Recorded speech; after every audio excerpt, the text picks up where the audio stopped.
Turn left.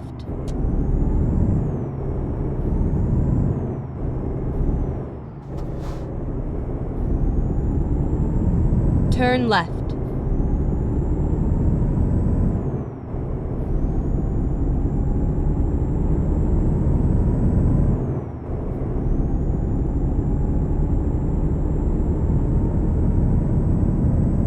Go straight on. At the roundabout, take the second exit. Exit now.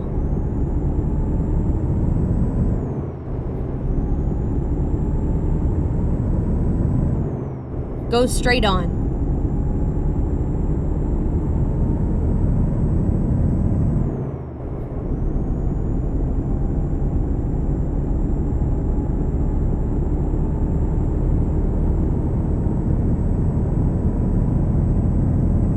Go straight on. At the roundabout, take the second exit.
Exit now.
Keep right, and then exit right.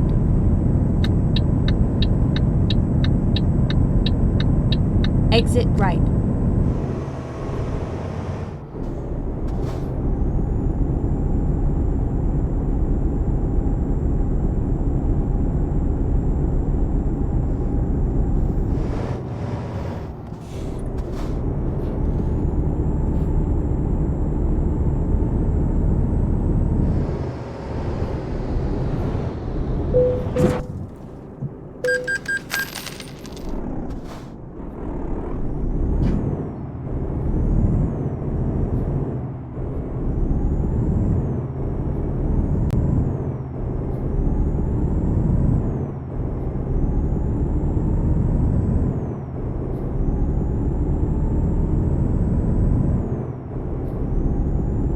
roundabout, take the first exit. Exit now. Turn right.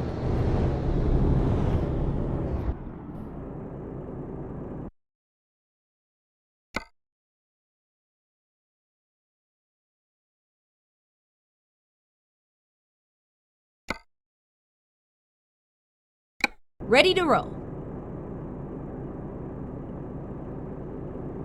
Turn left.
Keep right and then exit right.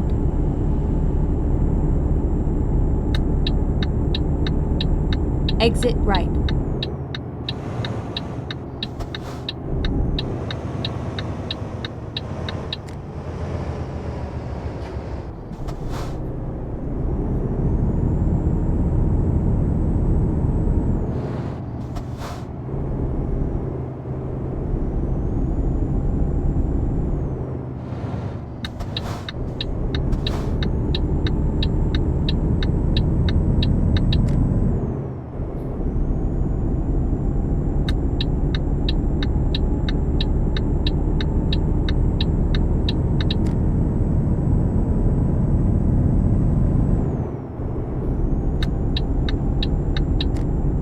Keep right and then exit right.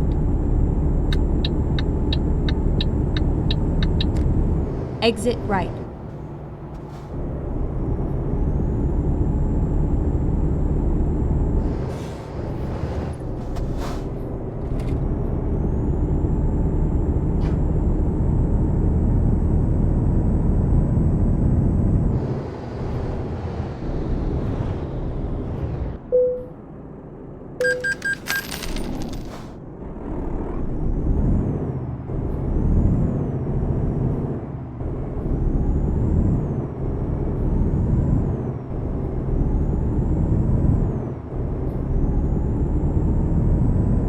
At the roundabout, take the second exit.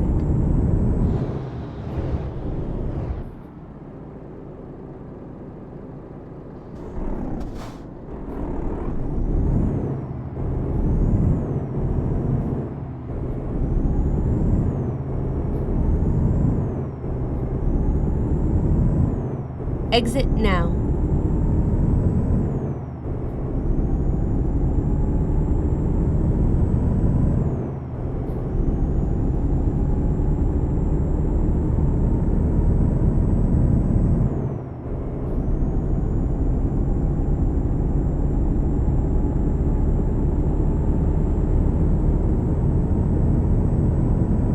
Get ready to turn left.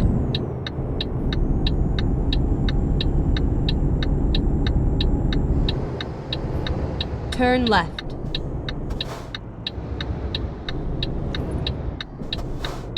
You have arrived at your destination. Your route guidance is now finished.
Okay, here we go.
Ready to roll.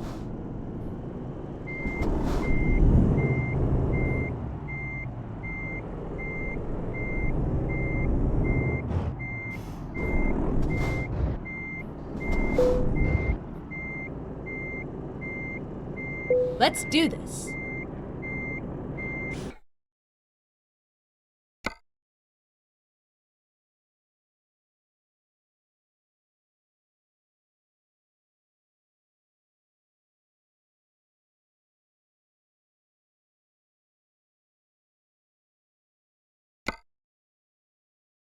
Ready to roll.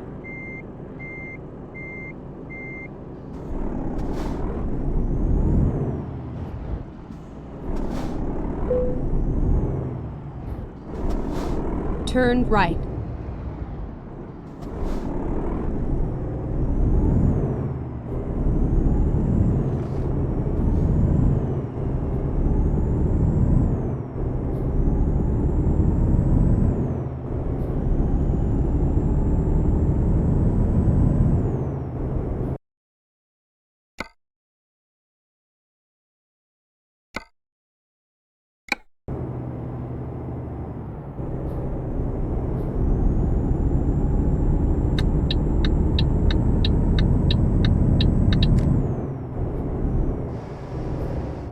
At the roundabout, take the first exit.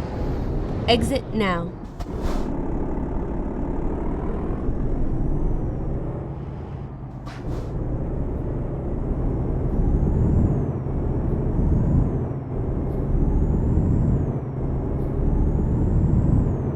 Get ready to turn right.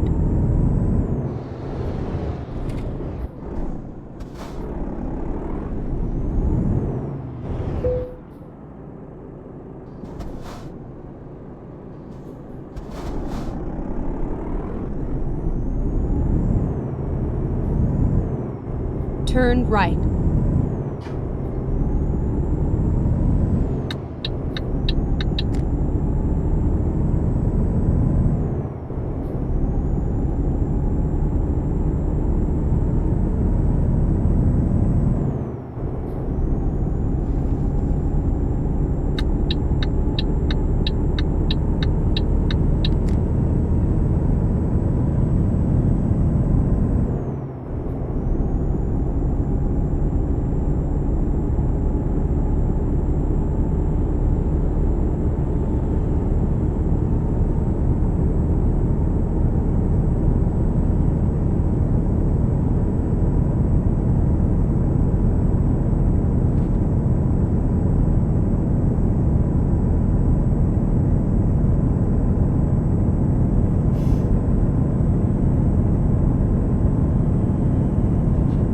Keep right.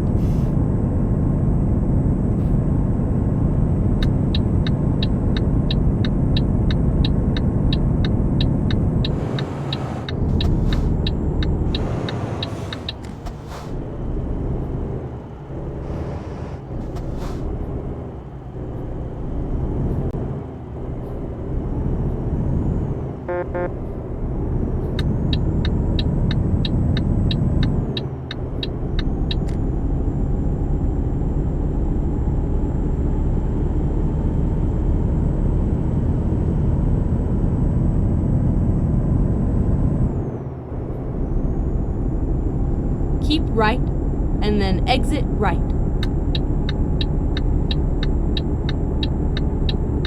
Exit right.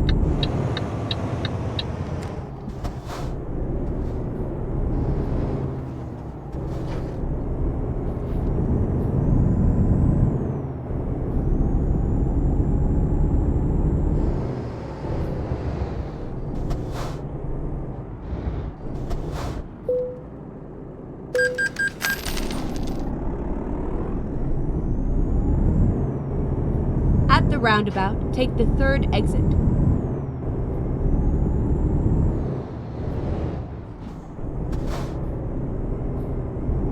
Exit now. Go straight on.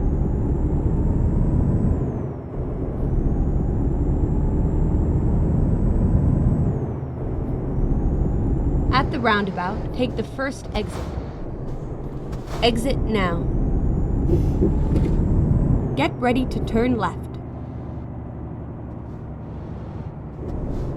Turn left, and then turn right.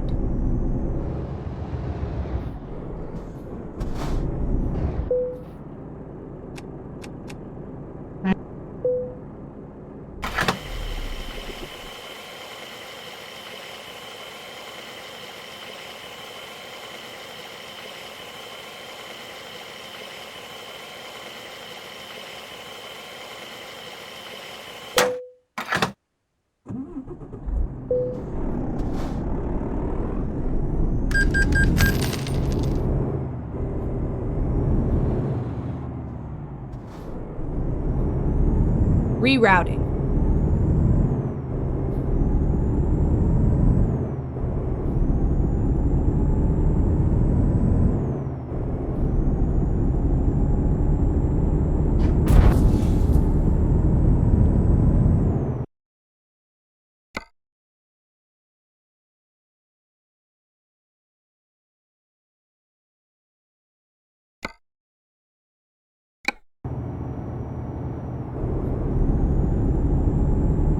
At the roundabout, take the fourth exit.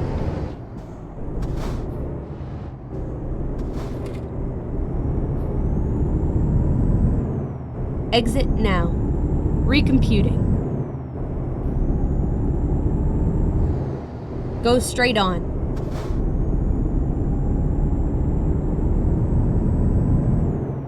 Turn left, and then turn right. Turn right. Turn right, and then turn right. Turn right, and then continue straight on. Go straight on.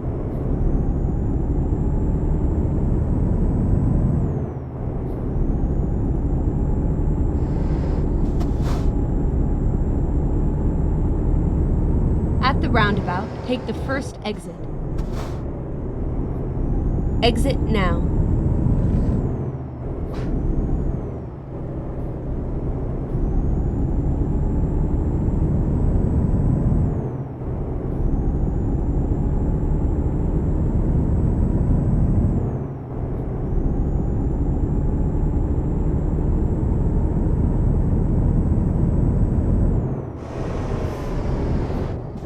At the roundabout, take the second exit.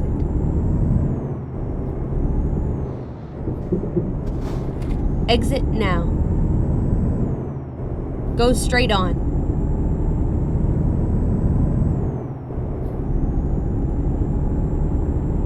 At the roundabout, take the first exit. Exit now. Get ready to turn right.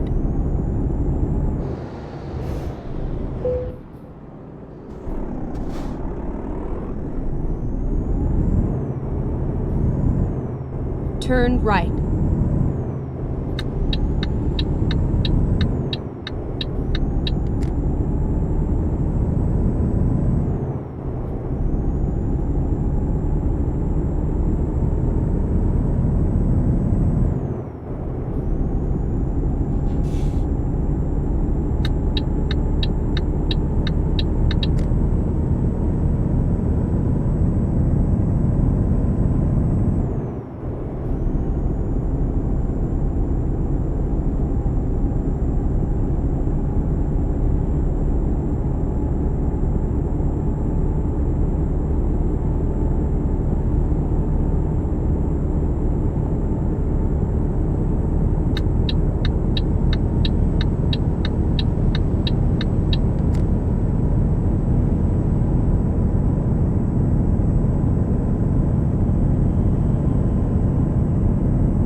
Keep right, and then exit right.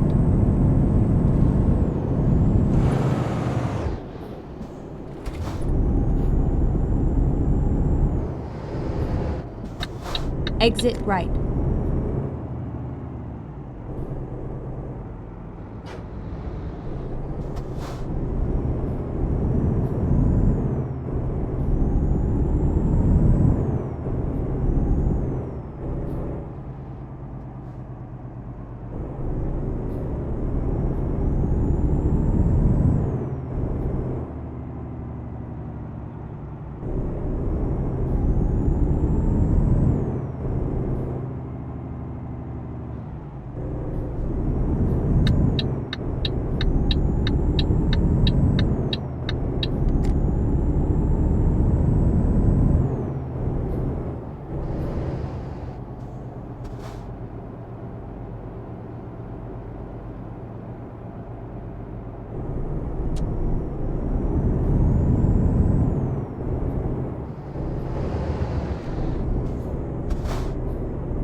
At the roundabout, take the second exit.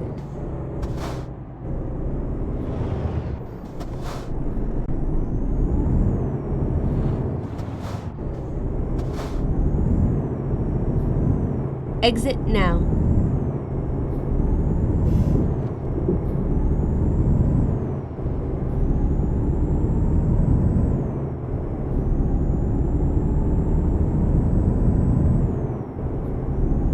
At the roundabout, take the third exit.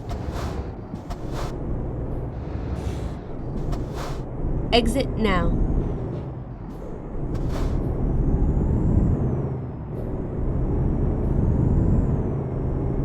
Turn left.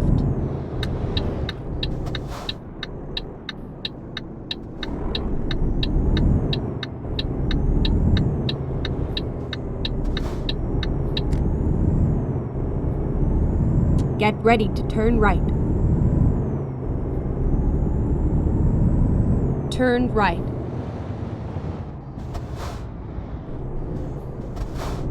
Finally, we are here.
Okay, here we go.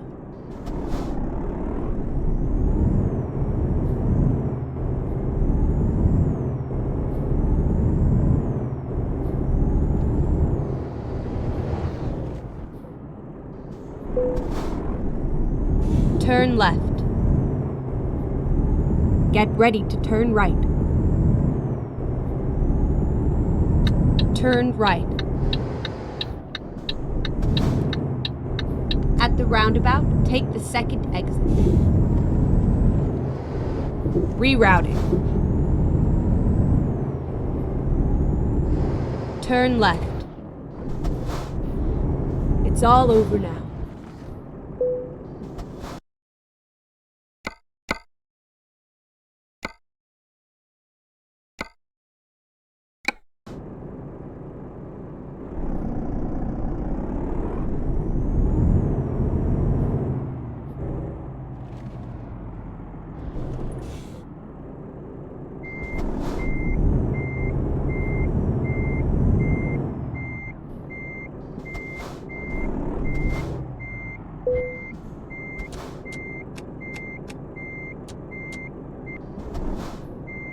Drive safe.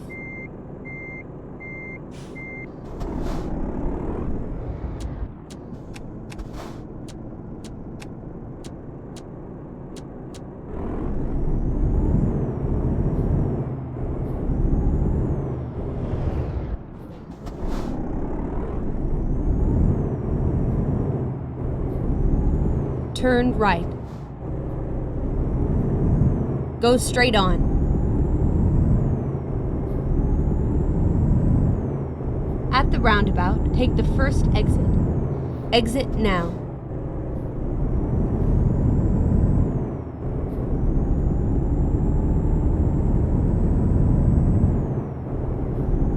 Get ready to turn right.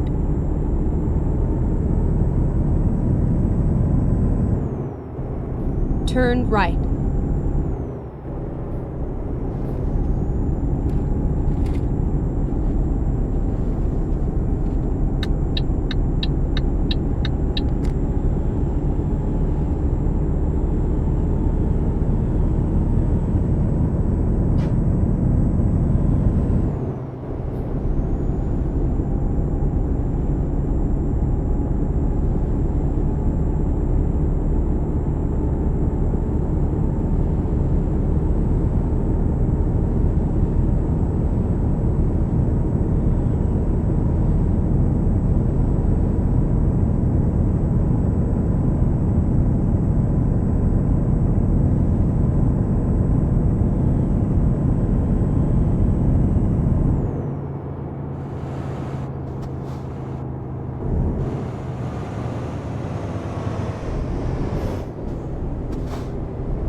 right.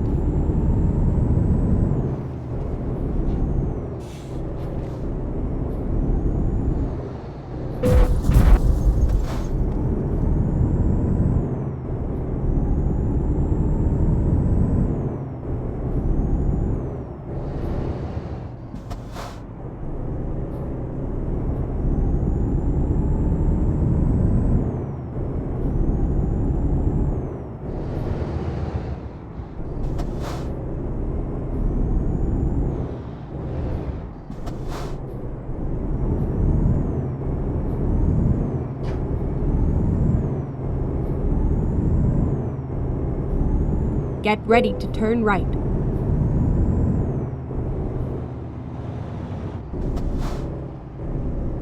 Turn right.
Keep right, and then exit right.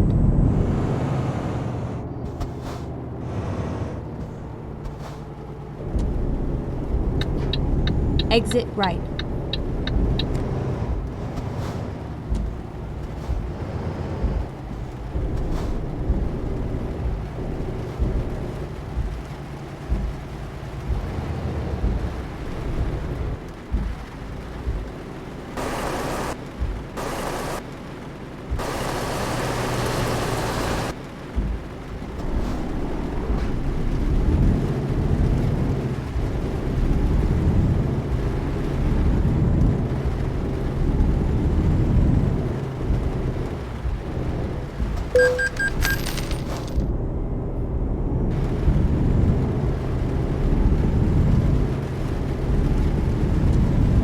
At the roundabout, take the first exit.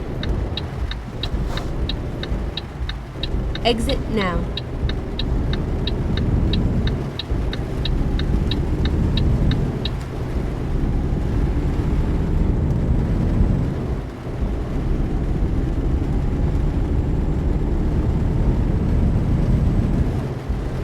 At the roundabout, take the first exit.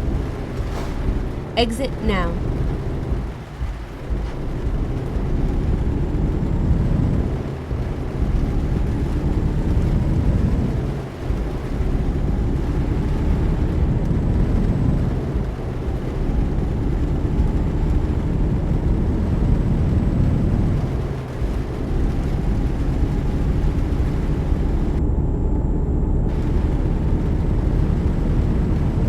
Keep right, and then exit right.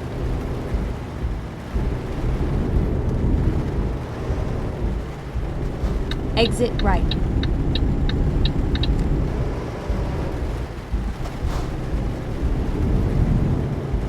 Turn right, and then continue straight on.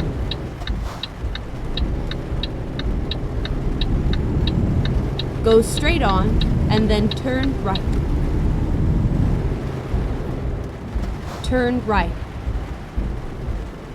You have arrived at your destination. Your route guidance is now finished.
Let's do this.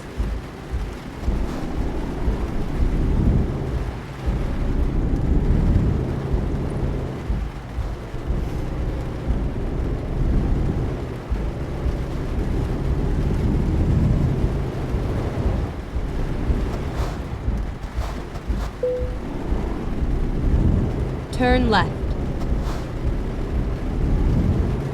Go straight on.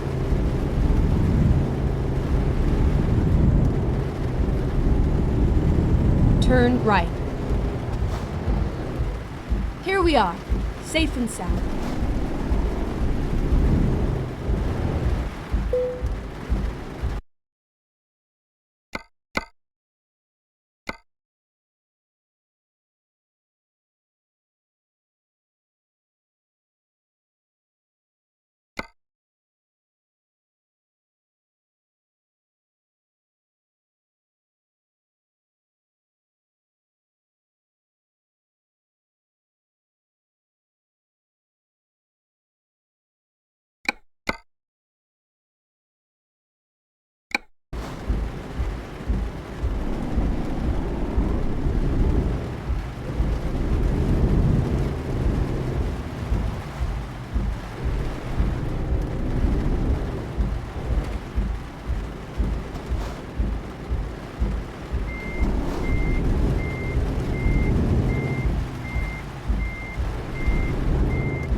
Time to hit the road.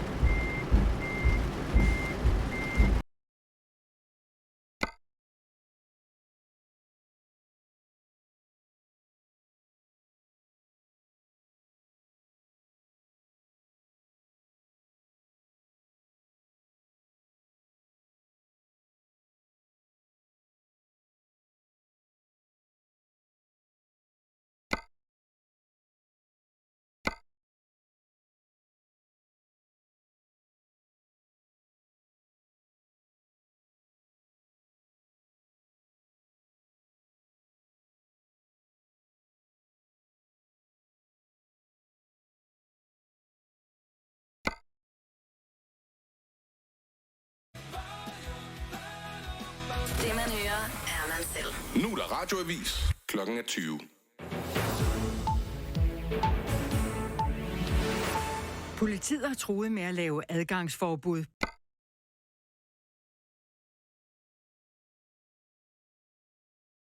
Previously, it was around about 18,000. So we've seen a continuous reduction over the last few days. And I think that's very important. The medical director of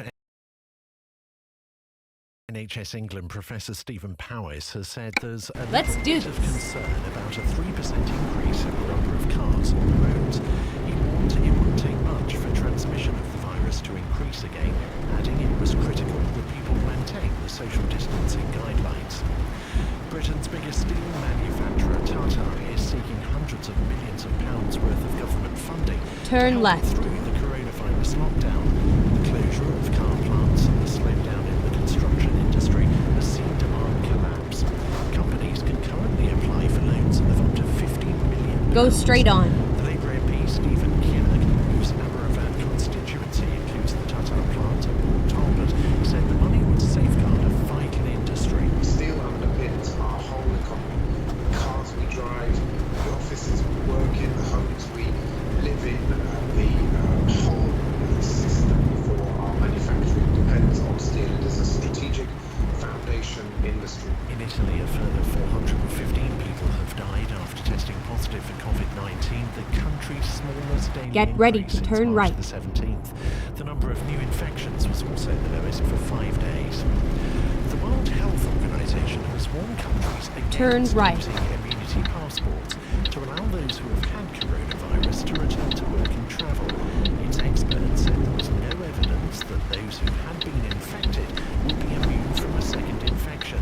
But Carol Sikora, a former director at the WHO, said it appeared unlikely that people would get the illness twice. We've not seen a second wave in Korea, China. Austria came out of it 10 days ago, and they're doing Go straight fine. on. Incidence continues to drop. I think let's just see what happens. Monitoring, testing, both of these are the key to getting us out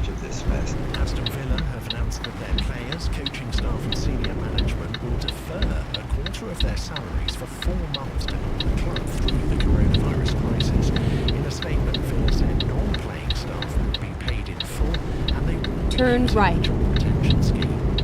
The weather, much of the UK will have a dry night with some glimpses of the stars and gentle winds, some showers in northern and western parts of Scotland. BBC News, it's 3 minutes past 7.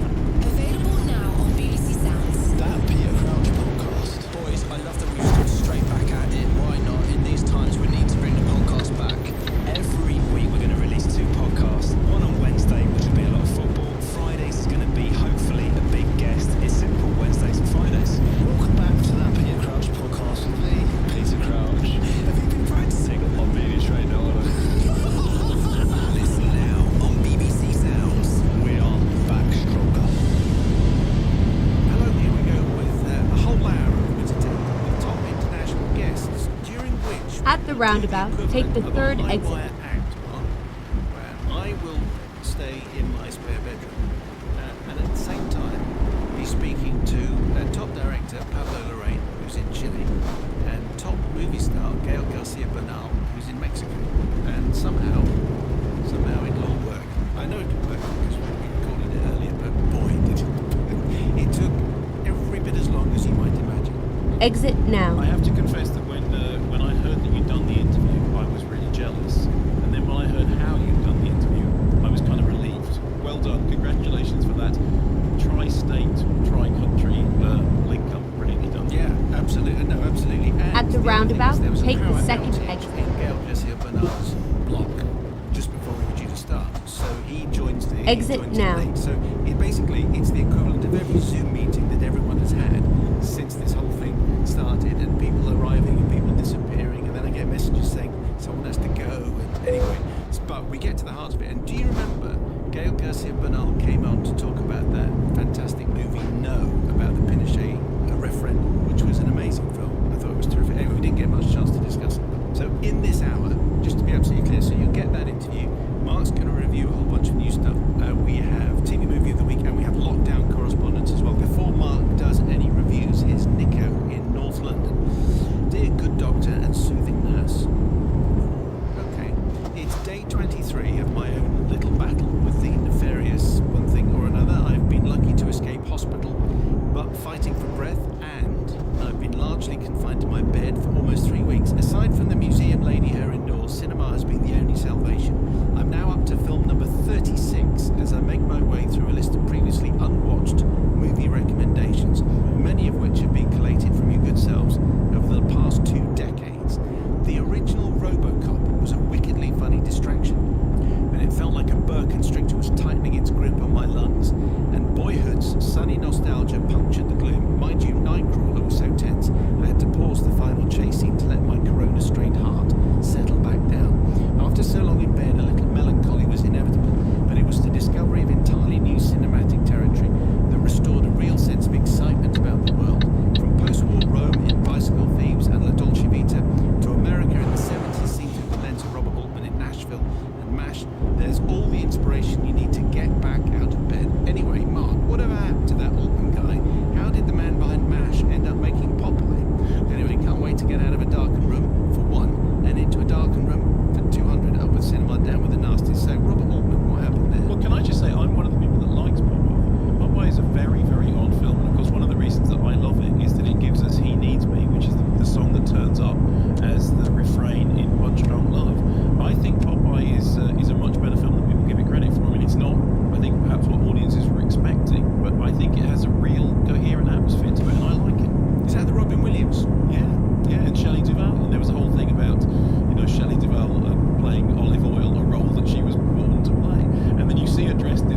film which works better in the home. I've seen it in home, and I've seen it in a preview cinema. So Richard Dreyfuss is Angus Stewart, who is retired and recently widowed. He used to be a civil engineer, and he's a keen astronomer. He's always had these dreams of going into space, but he is ailing with age, and he moves in with his daughter and her husband. The husband is not delighted about this because he has some down.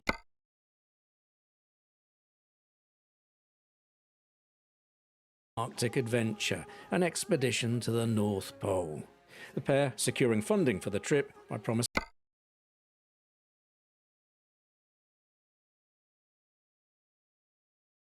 happens, which is that there is a competition on television, a lottery, to win a place on a commercial space flight. You have to be of a certain age, you have to be in a certain kind of health, and Angus isn't any of those things. But when he gets moved into a retirement home, the need to somehow break away means that he makes the application anyway. Here's a clip. Angus. Sorry for late, Dad. I tried calling you. Maybe stay back for more stupid math. You'll be gonna thank me when you're older. Yeah, like when I'm dead older. Pardon me. Liz would like a word. Okay. Angus, are you settling in nicely? Oh, I Keep really right, and then exit right. Nonsense. You are very robust. Dad, I'll be Exit right back. right. Barney. What? What, you're not even gonna guess? Guess what? Well, you said I could look 65. No. You entered the competition! Yep.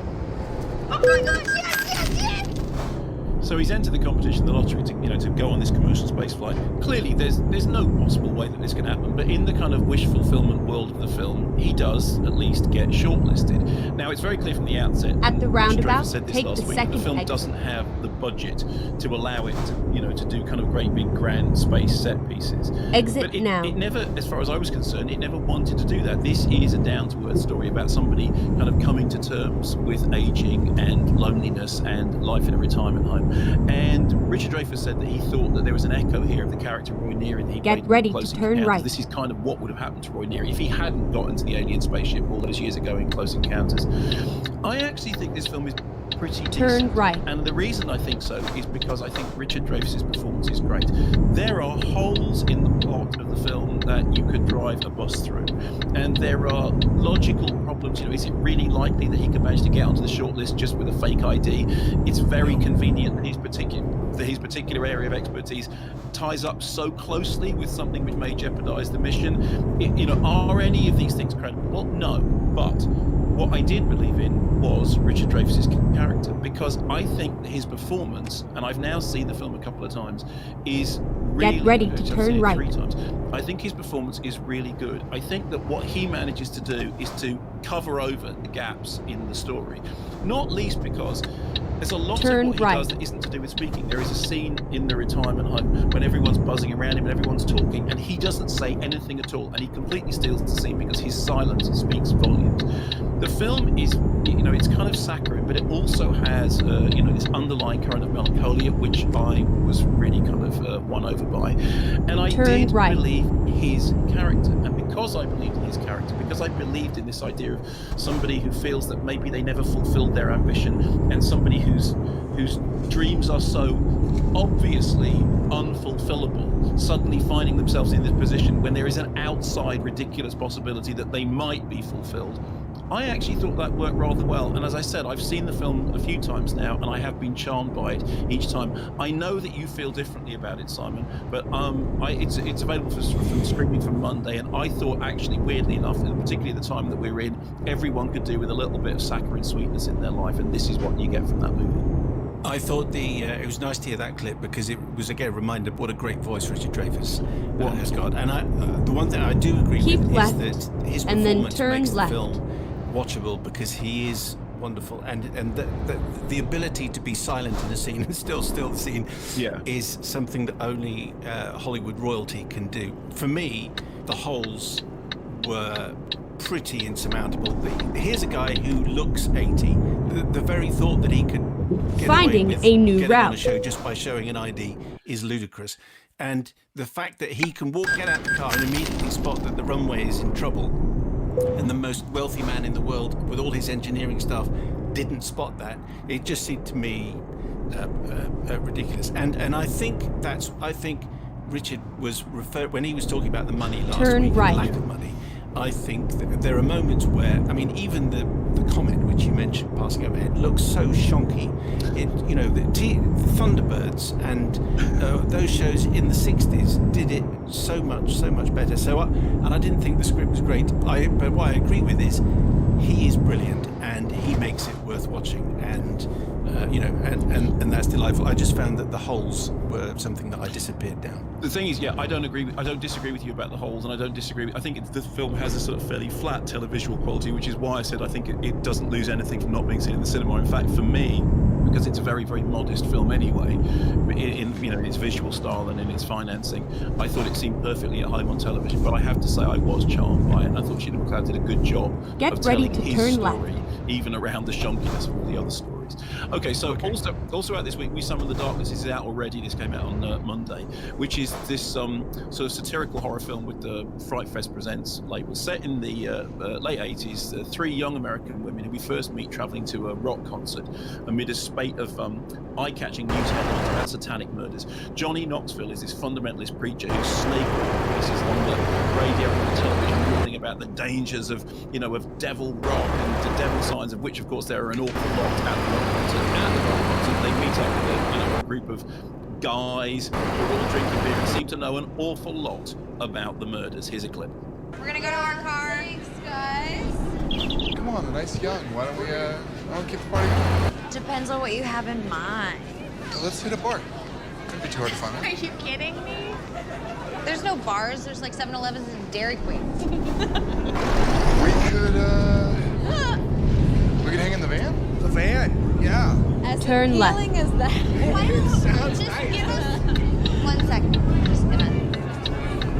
With these jokes, they're like, he's mysterious. That's the whole thing. Just bring it down a notch. They're kind of perfect, and little Turquoise is totally into you, Beverly. Yeah, I was thinking that.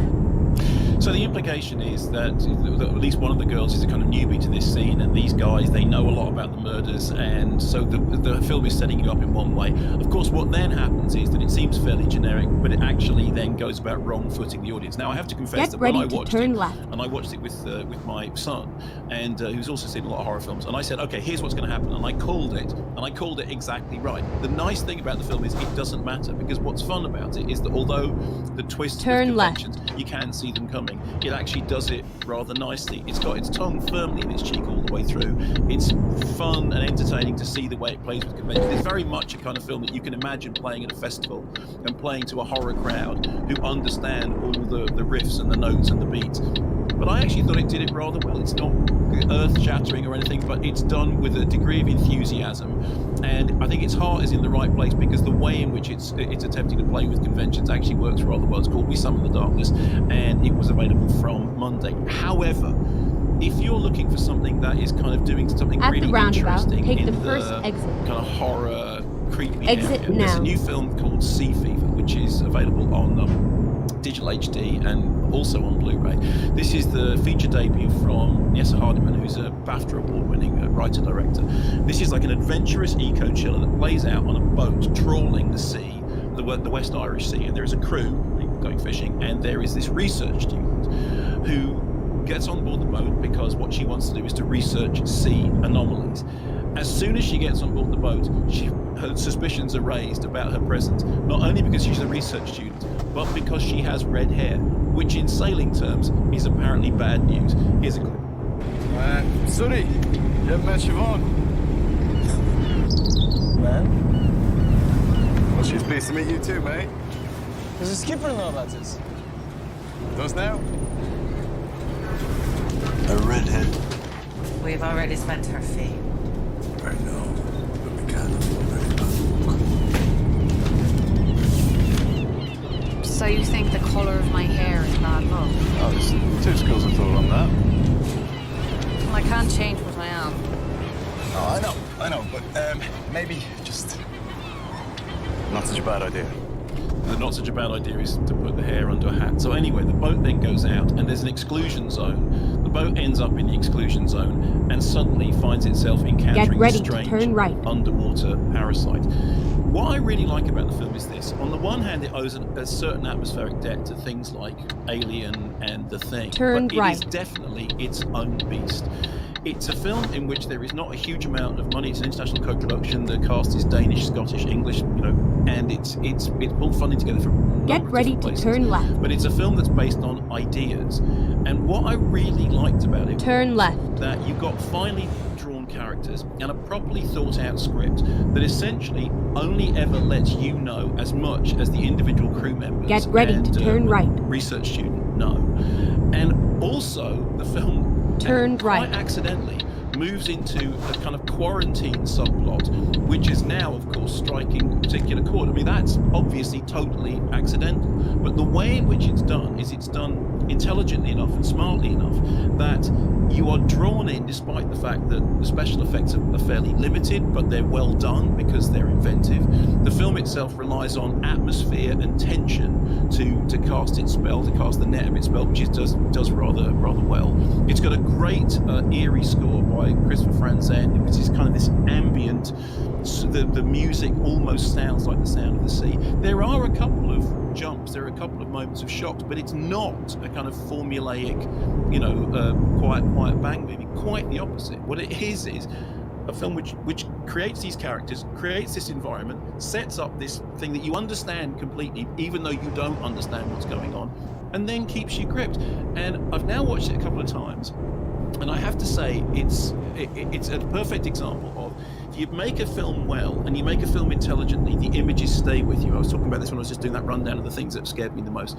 And in the case of this, I've really thought about it, and the more I've thought about it, the more I like it. But again, one of the reasons I particularly like it is that it's a film which is using a very small budget, but it's using it in a way that is inventive and it's got confidence to it, and it's a really good piece of storytelling. It's called Sea Fever. I was really surprised by how much I liked it. I thought it was a really terrifically well done piece of work, and once again shows that you don't need a big budget to get big results. And where can I find that again? It's on all major platforms, and you can also get it on Blu-ray. When you mentioned Johnny Knoxville a few minutes back, yes, I completely forgotten. There was a time he came into the Five Live studio to promote some terrible thing, and he was just one of those guests who wouldn't behave and knew that he wasn't behaving and never actually got round to behaving at any stage. Okay, so do you mind if I skip his movie? No, that's fine, but I would like you to see Sea Fever, because I was really impressed by it. It's like when you see something and I didn't know anything about it other than the title, and then I was just really drawn in. In fact, we all watched it here together and we all really enjoyed it. Okay, so let's talk about a new movie which is called Emma, which is going to be exclusively on Mubi. So here's an interview which I recorded yesterday with the director, Pablo Larraín, and he's in Chile. And the intention is to speak to Gael Garcia Bernal, who is in Mexico, but there's a problem with his line. There was a power outage in his block, and so he's delayed, and he does join us. He's one of the stars of the film, along with an extraordinary performance from an actor called Mariana Di Girolamo. Anyway, so the movie is called Emma. It's in Spanish, which is why we won't play you a clip. So the first up, you're going to hear from Pablo Larraín, and Gail is going to join us once the money gets put in the slot. First up, we talk to Pablo Larraín, who's the director, who's in Chile. Anyway, here he is explaining precisely where he is. Yes, I'm in Santiago. How are you guys? Okay, yeah, doing okay, and we're hoping to be joined by Gael Garcia Bernal, one of the stars of the movie. He's in Mexico, so the chances of this all working as beautifully as we want it to, I suppose, are slim, but when we hear another voice, hopefully it'll be Gael Garcia Bernal to talk about his role in this movie. But Pablo, are you in lockdown in Santiago? Can you not leave your house? What's the situation with you? Well, we are living in at the roundabout, take the second everyone else. But there are certain places in certain cities where you could actually move around. Mm-hmm. Although the advice from the authorities is to stay home and keep your social distance, but the quarantines have been in and out depending on where you are. Precisely where I live, There's no quarantine during the day, only at night. But anyway, people stay home, and the recommendation is to stay home. I'm here now. Is that Gail? Yes. Okay, so Gail joins us. We've started with Ready to Gail, roll. if that's okay. Pablo was just explaining At kind the of roundabout, lockdown and the take the quarantine first situation where he is. How is it with exit you in now. Mexico? Oh, I just heard the Get last ready bit, to turn right. What Pablo was saying. Hola, Pablo. Hola, hermano. You were saying that it was difficult to link Mexico, London, and Turn right. and Santiago de Chile, but there's a virus that has done that, and yes, that's very true. We're all in the same sort of situation. I mean, here it's voluntary, but everyone is taking that into consideration, and the streets are empty, and everybody's in their homes, and yeah, so far good. Who knows? I mean, it's oscillant. It goes day by day. Yeah.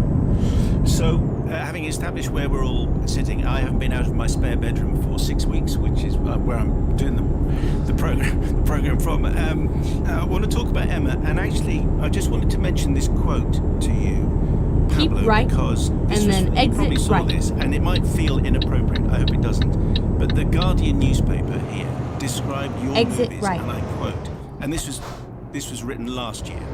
They said in The Guardian that your films infect straight like on. a virus. You leave the cinema feeling fine, and then 2 days later, Okay, you're burning let's up. find a new route. What do you make of that? I don't know. I guess that might be considered as a compliment or not, depending on how you see it, and specifically with what we're living through today. Yeah. I can say that one of the things that I'm interested in movies, and it's something that we have worked, with the people that I work with, and in this case with Gael already a few times. I do believe in that cinema has certain level of hypnosis and a certain type of sort of emotional information that goes in a subconscious way.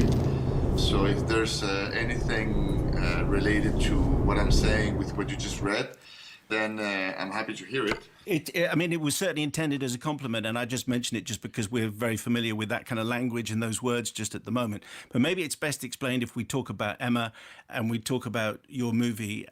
Can you just tell us the story which you are telling with this film? Well, it tells the story of a couple that adopt a boy, and then after a number of situations, they basically decide to return the boy to the foster home they took it, which is like the national service here. Mm-hmm. And that creates an enormous crisis in this couple. Then eventually she decides to, get the boy back to her life, and in order to do that, she goes out and does a very large number of things to get it done. And it's a movie about family. It's a movie that intends to be, a witness of what's going on today in the world, and somehow to leave a testimony from us, from the people who made the movie, in what we see in terms of, femininity and relationships and in this type of families that are changing and shifting in different directions. And all of this, it's inserted Time to hit the road. In the world of dance and music. Gael plays a choreographer who runs a company in Valparaiso, the city where we set the movie. And the physicality of the film is also important, since there's music, there's reggaeton, there's a lot of dance. So yes, I want to ask you about reggaeton in just a moment. But Gael, could you just explain Gaston and where he fits in with this story? Yes, Gaston, like Pablo said, he's the head of the company, and we can tell more or less where the film starts that there's been a history of him in that city building up a dance company. And in that very heightened stylistic sort of life in a way, because it is a very particular way of living to be so there in the let's say, occupy a high position in what's considered high art, in a sense. He falls in love and in a way establishes a relationship with Emma, the main character in the film, played by Mariana Di Girolamo. And basically they begin a search and kind of another sense of transcendence apart from the work that they do and the life that they live, that is to have a baby. They try to do this, and they try and it doesn't have any consequences. Keep right, and then exit right. Amongst the reasons why this doesn't happen is that perhaps there's a hint that maybe Gaston is infertile, right. and maybe they've gone through many things, or maybe they are so sucked up into Go their straight own on. world that in a way they are blaming each other now in this situation that is very common between couples that, that cannot have babies, and so that's who Gaston is, and he, in this archetypical kind of situation, he bounces against with resentment and sometimes with a lot of love, but very misunderstood sort of love, trying to win again, or trying to recover something that he lost within this nightmare in a way, and he does that utilizing all the typical mechanisms of man, of a man that is hurts other people to try to get what he wants, but in a way he has a journey of he changes in a way.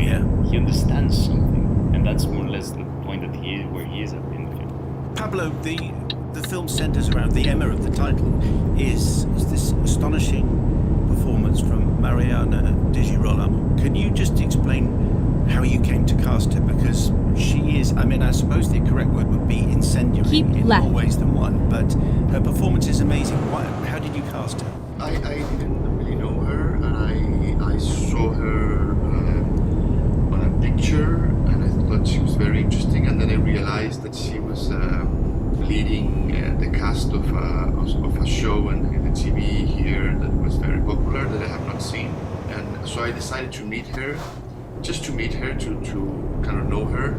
And when I was with her in this cafe, I realized that she had an incredible mystery and talent and beauty, and that she was able to basically put the movie on her shoulders. So we invited her to play the role, and she did it very, very well. It was the very first movie she did, so it somehow required for her to go into a learning process where it had some, a particular, maybe an unusual type of work for a director in my case, because it was new for her, so there were a lot of things that we had to be kind of like educating her in the process. And also I had Gael being very generous, helping her always in her process too. This was mostly at the beginning. Once she got the tone and the way that we're shooting, and she got Keep the character, right, and then exit right. And the flow worked very well. But it's really a very talented woman and incredible friend as well. So it was a pleasure to work with her and have her, leading Emma. Yes, Gail, what was it like working opposite her? You've done many. In fact, we spoke to you back in 2012 for No, which was a film that you and Pablo did together. But what was she like to act around and to act with? Oh, she was wonderful, because also when I got to the film, she was already very deep inside with a lot of ownership of the character and of the world. And if maybe she didn't feel that way, obviously as actors we're always feeling a little sense of, a little discomfort of thinking that what we're doing is not good, or, that we're always doubting ourselves or something. From the outside, and she seemed completely like in it, and completely with a strong, adventurous and very brave, kind of exciting disposition, which is something that actually it's got to be pointed out. It became a little bit less like that, the world of acting in a way, for many reasons. But we started to tread into secure zones more and more. And actually, we're always working with Pablo. There is something very surprising. There is something very daring. There is something always you don't know, and you're always looking for, and we're always in search for it. And Mariana got it immediately. You have arrived at your destination. Your rap guidance is now finished. Well, she was even more brave and more kind of daring, and actually, it's amazing amazing because she was really going for it at every moment, and that was incredible because it really forces you to be on your toes as well and be like, okay, let's catch this, you know. And she had something very difficult to do. She had to be part of a dance company and a professional dance company as well, you know, and pretend she was part of that, you know, and dance as well. She loves dancing, but she's not a dancer. I mean, her profession is being an actress, no? But she dances really well, so she had to pretend that she was a professional dancer, which is fantastic. Yeah, she's a great dancer. And Pablo, one of the things, maybe the main thing that the film is about is adoption. It is a story about adoption, and there is a moment where one of the social workers says to Emma and to Gaston, and this is a quote as far as I can remember it, she called them psychos, insane, rotten heads, indulging in exhibitionism, sexual brutality. She says the system is made to cut people like you out, and I am the system. And then she adds a word which I can't mention just at this moment. And do you think a lot of people, Pablo, will be watching this and thinking, I'm kind of with the social worker, you know, she was right. These people... maybe something that it's a detail that what she's saying is that Gaston had some type of work on stage. The things that she described that you just mentioned are things that he did on a stage. It's not that he does that on his life. And then actually Gaston says that. That's what we do. We work on a stage and that's how we express ourselves. But the main issue probably it is linked to the fact that for many years the institution who decides who gets to have an adopted children, they do it through a ranking, and who is more idoneous, you say that in English, I don't know, like more appealing, you know, to do that. And then how do you qualify to that is probably the biggest question, and it's a moral question, and that's the moral question that scene is triggering.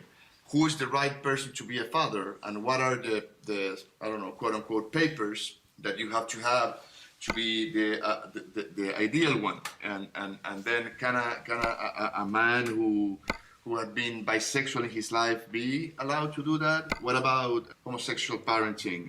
What about here and there? And then she says, I am the system, meaning I represent this system that is not only corrupt as she is, but it's also a system that is not really respecting the diversity of possibilities of parents.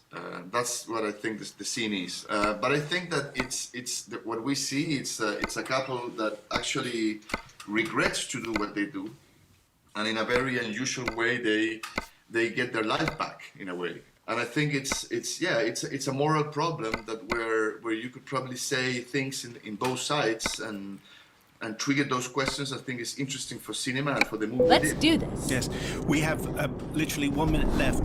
Gail, if I could just ask you whether, as far as working is concerned, can you plan anything at the moment with so much of the film industry locked down? How is it for an actor?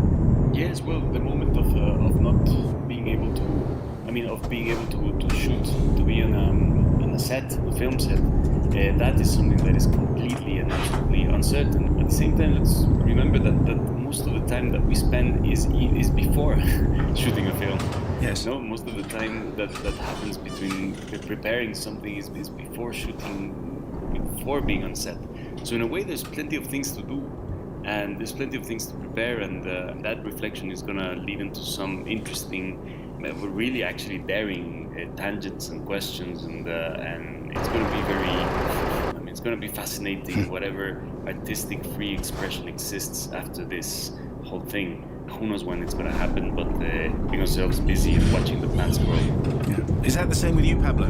Look, it's very complicated, but keep but right I agree with Gael. and then turn right. In these kind of circumstances, there are always opportunities, and it's true. We spend most of our life developing stuff and thinking about them and working on them.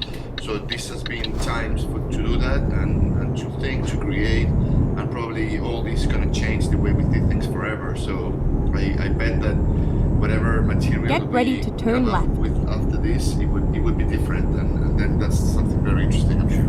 Pablo Larraín and Gael Garcia, turn left. Thank you so much for spending some time with us today. Thank you. Take care. Thank you. My pleasure, guys. Take care, guys. Ciao, hermano. Ciao, Elio.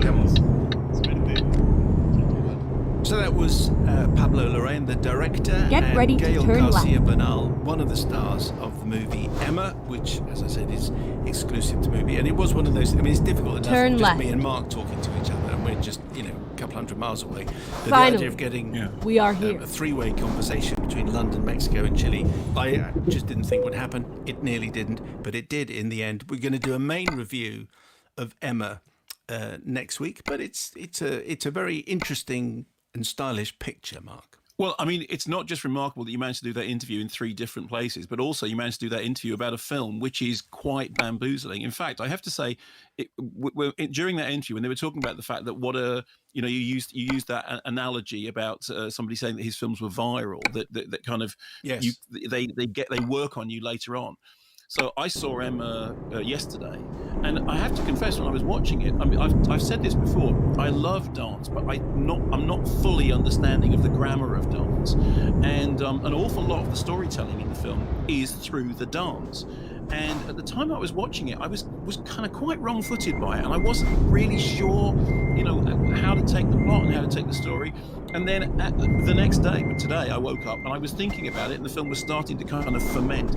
And then hearing that interview really clarified a lot of things about it for me. Because when I first saw it, I sent you a text saying, "I've just seen the film. What is it about?" Yes. So it was really interesting, and I do feel that analogy that you quoted from somebody in The Guardian about saying it's like a viral infection. It grows in you. I think that's exactly right, particularly in the case of this film. Yes, a full review of Emma will be on next week's programme. So still to come, the lockdown correspondence and some reviews like this for Moffy. Yeah, so let's do Moffy. So Moffy, the title is a derogatory slang term for a gay man, so it's an offensive term. This is an adaptation of a semi-autobiographical novel by André Coll van der Merwe, whose novel was based on his own diaries from compulsory military service with the South African Defence Force in the early 1980s.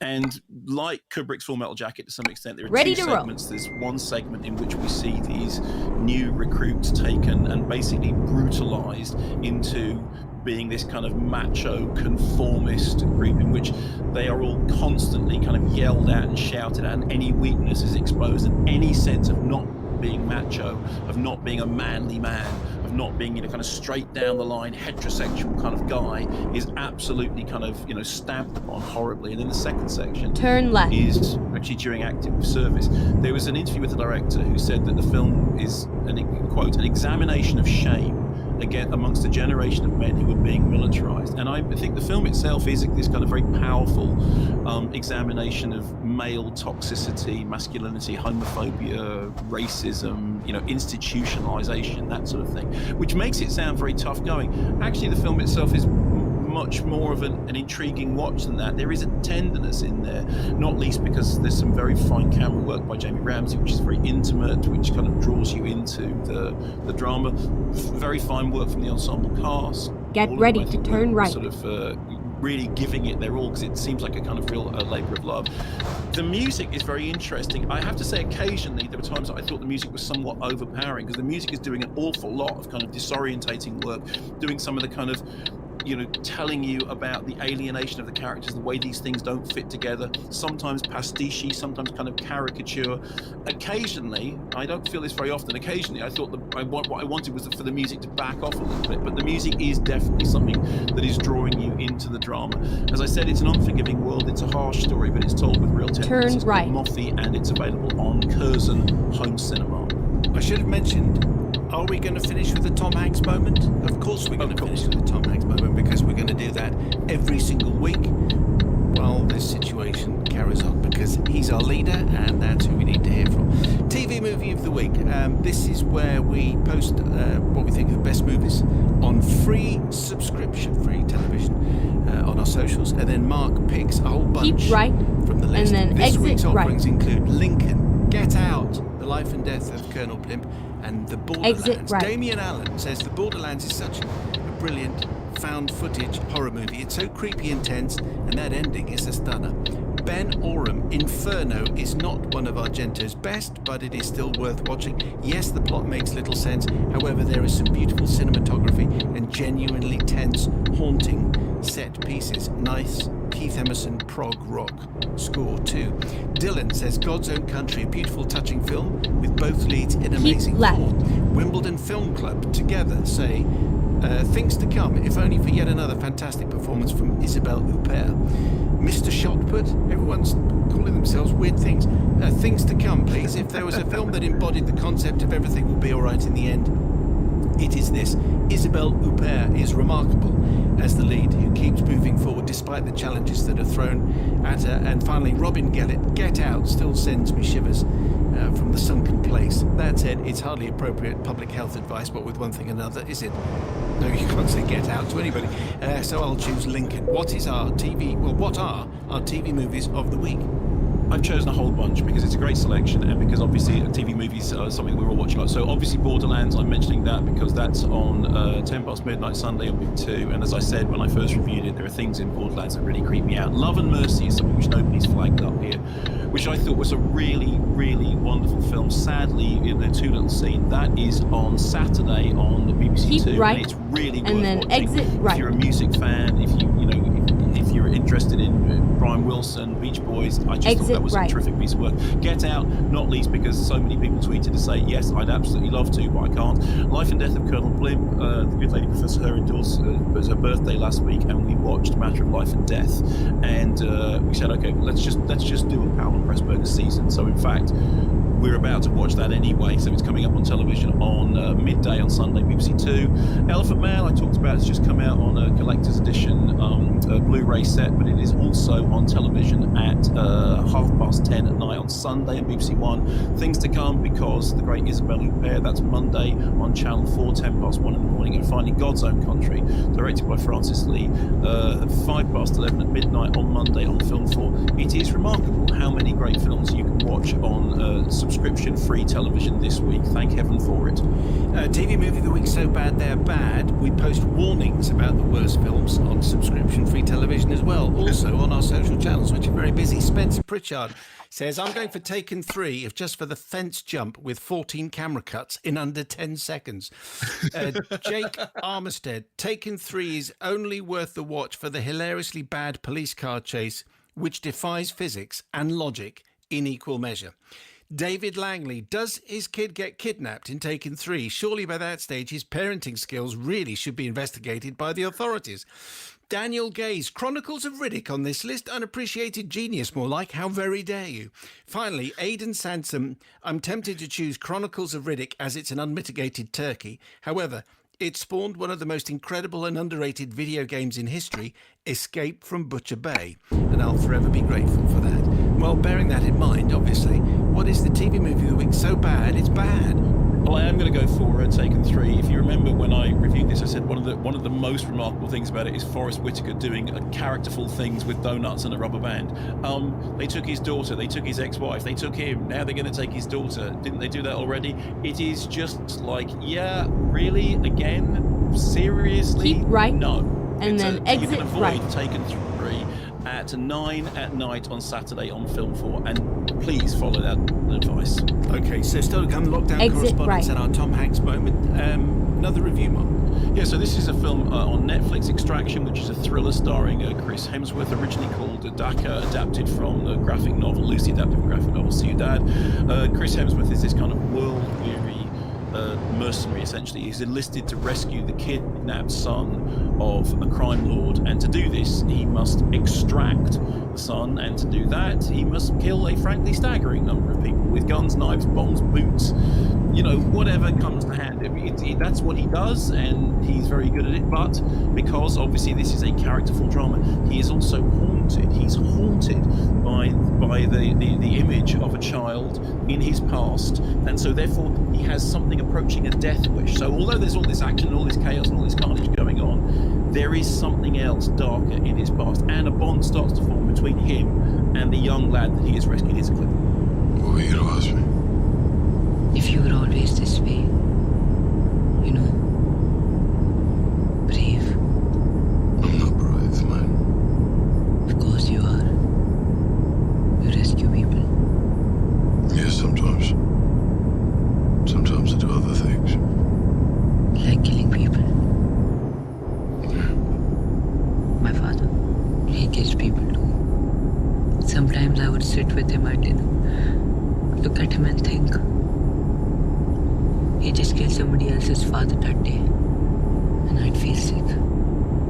Yeah, when he says sometimes he does things like killing people, most of the running time of the film, that's what he's doing. This is written by Joe Russo of Avengers fame and directed by Sam Hargrave, who's a stunt specialist. And boy, does it show, because the main selling point of the film are some real virtuoso action sequences. There's this sort of, particularly the main extraction itself, but there are these chase sequences that go, up in through buildings and out through windows and down doors and along streets and into cars in kind of quite breathless, what appear to be single shots, very, very sparse editing.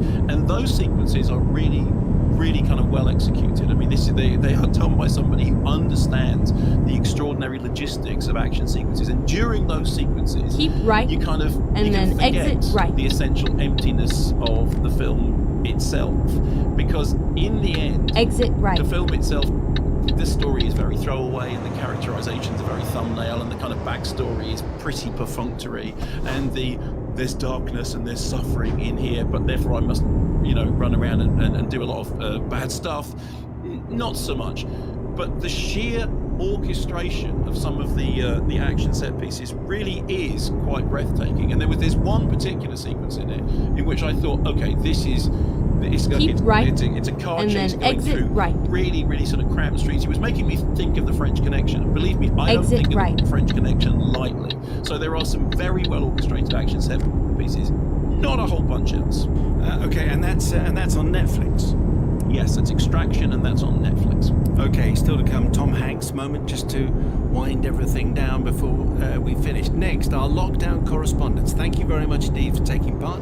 You've been sending in short audio reviews and recommendations. Basically, obviously, you just record yourself having watched a film. You send it attached to an email to mayo@bbc.co.uk. First up, Mark from the Netherlands. Keep right, and then exit I'm sorry right. if I'm sniffy. I just watched Castaway for the first time in my life. What a beautiful meditative movie on perseverance and humanity, solitude.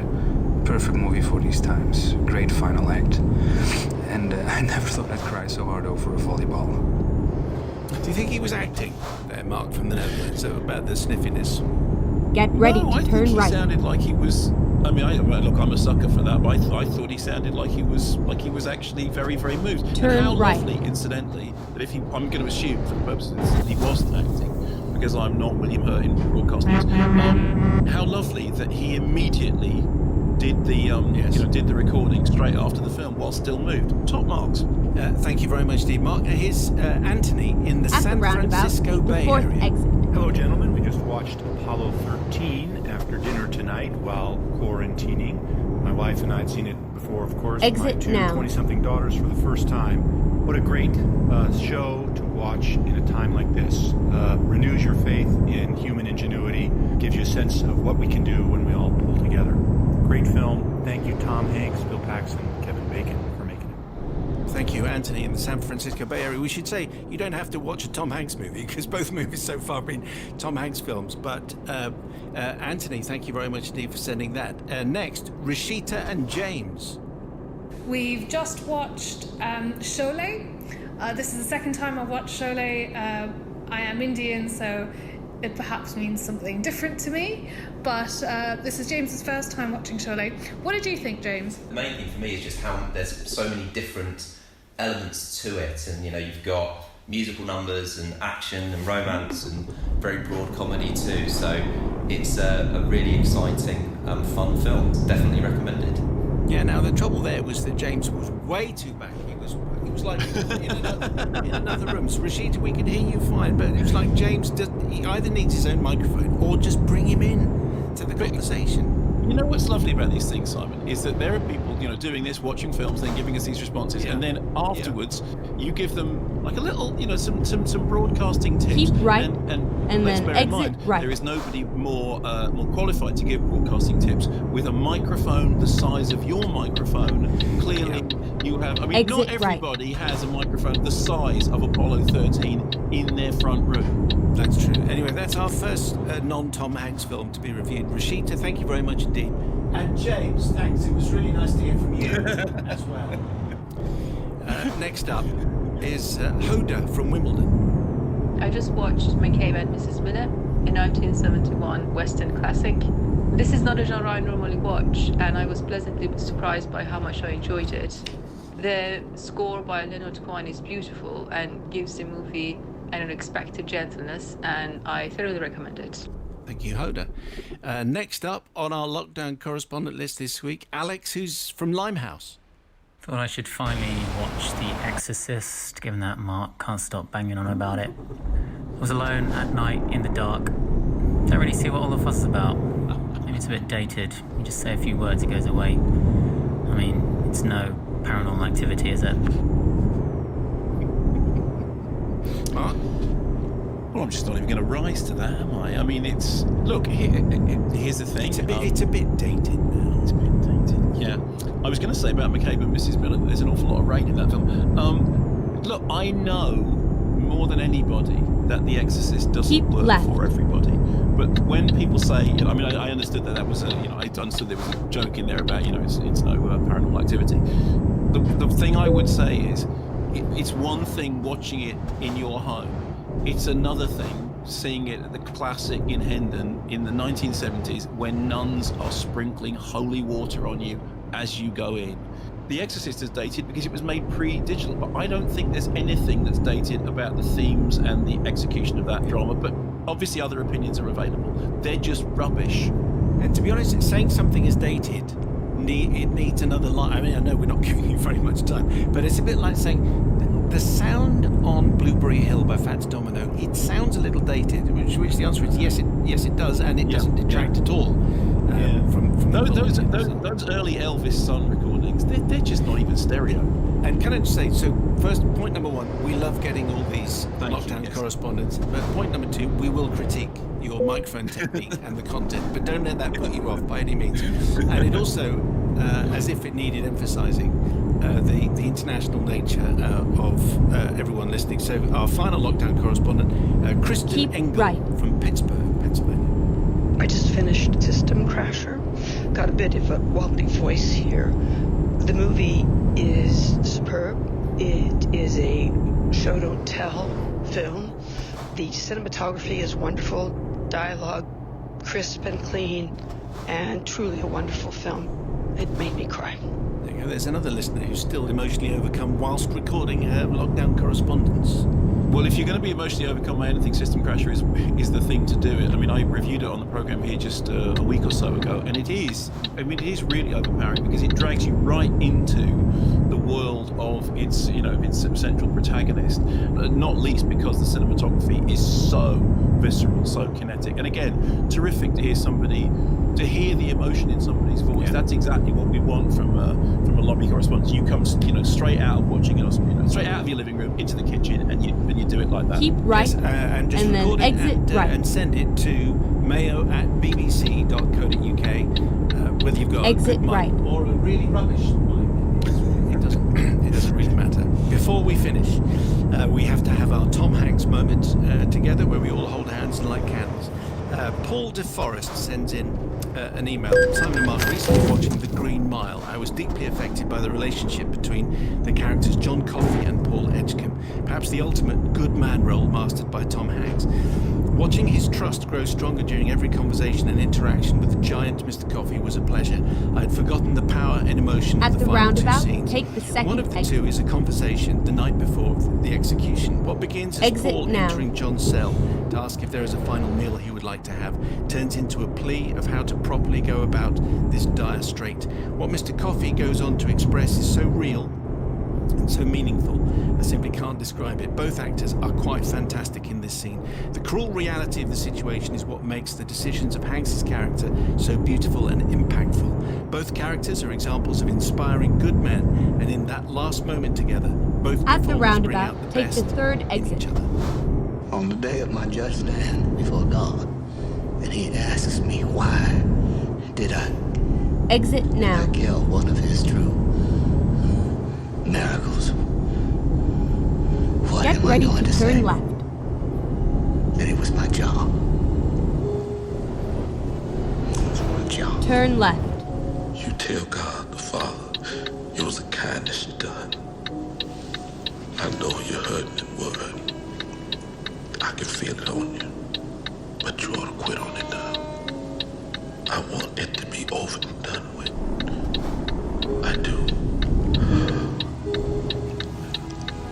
I'm tired, boss. I'm tired of being on the road, lonely as a sparrow in the rain. I'm tired of never having me a buddy to be Get ready to turn left. to tell me where we's going to, coming from or why. Mostly Turn I'm left. tired of people being ugly to each other. I'm tired of all the pain I feel and hear in the world every day. This is where it ends. Much of it. It's like pieces of glass in my hand all the time. Can you understand? Yes, John, I think I can. I'm not sure that's going to have helped anybody particularly, but what an extraordinary scene. Michael Clark Duncan playing John Coffey and Tom Hanks, of course.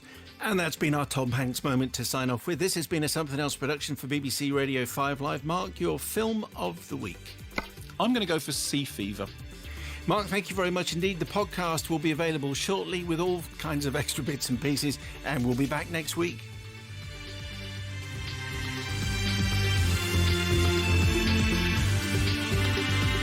On digital, BBC Sounds, smart speaker and online. This is BBC Radio 5 Live. BBC News at 8 o'clock. This is Mike Powell. Another 813 people have died of coronavirus in hospitals in the UK, taking the total to more than 20,300. At the Daily Downing Street press conference, the Home Secretary, Priti Patel, said the entire nation was grieving. Our political correspondent Ian Watson says the number is a significant milestone. Although that is a personal tragedy for all of those families concerned, it has also become something like a grim benchmark, this 20,000 figure, because several government scientific and medical advisors last month said, in effect, we'd be doing well in this pandemic if we could keep the numbers beneath 20,000. That has now, of course, been surpassed. The World Health Organization has warned against countries trying to use immunity passports to allow people who have had coronavirus to return to work or travel. It believes that issuing them may lead to people relaxing on the social distancing advice. The WHO's Dr. Mike Ryan added that there's also no evidence that those who have been infected are guaranteed immunity. Nobody is sure whether someone with antibodies is fully protected against having the disease or being exposed again. Plus, some of the tests have issues of sensitivity. They may give a false negative result. The chief executive of one of the UK's national parks has warned that people living in rural areas have become frightened of urban dwellers bringing coronavirus into their neighbourhoods. David Butterworth, who's in charge of the Yorkshire Dales Park Authority, says there's growing hostility with some footpaths being illegally blocked to keep visitors away. In India, coronavirus restrictions are starting to be eased, with some shops allowed to reopen after being shut for more than a month. Laundrettes and hairdressers will also begin trading again. Firefighters from Greater Manchester and Derbyshire have spent a third day tackling a moorland fire.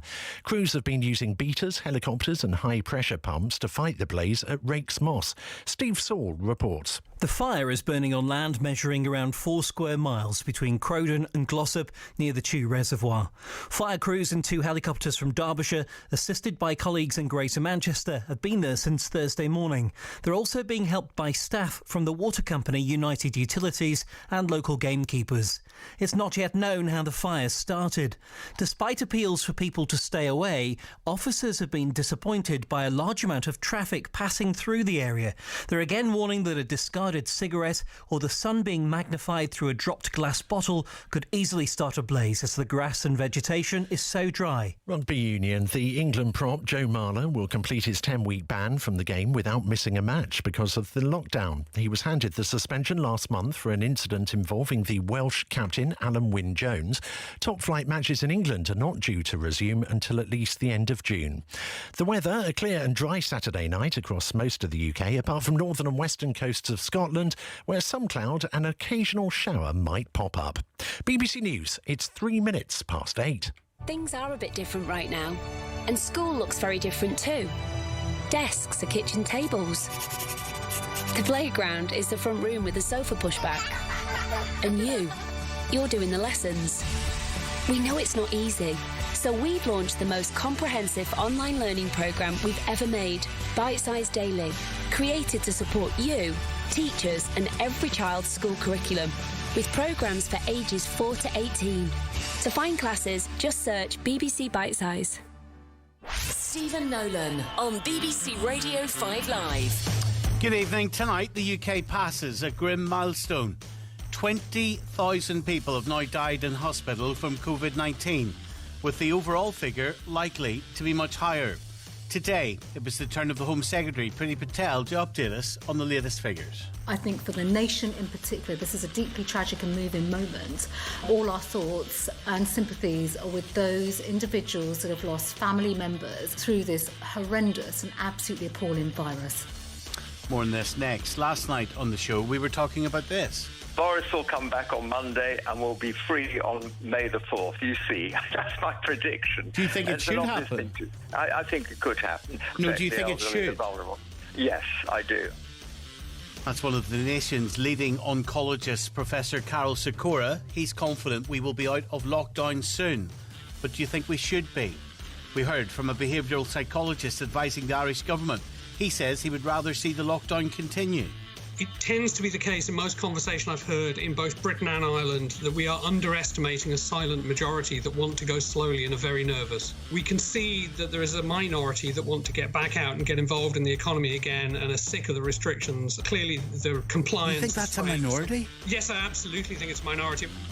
Peter is a minicab driver who's been drafted in to help move NHS supplies. He told me some people are quite happy to flout the lockdown rules. We've noticed in the last sort of week to 10 days a big non-compliance. We're getting people now, literally hundreds of people now trying to phone up to get cab runs for non-urgent regions, just trying to move from social areas to others, from house to house, that kind of thing.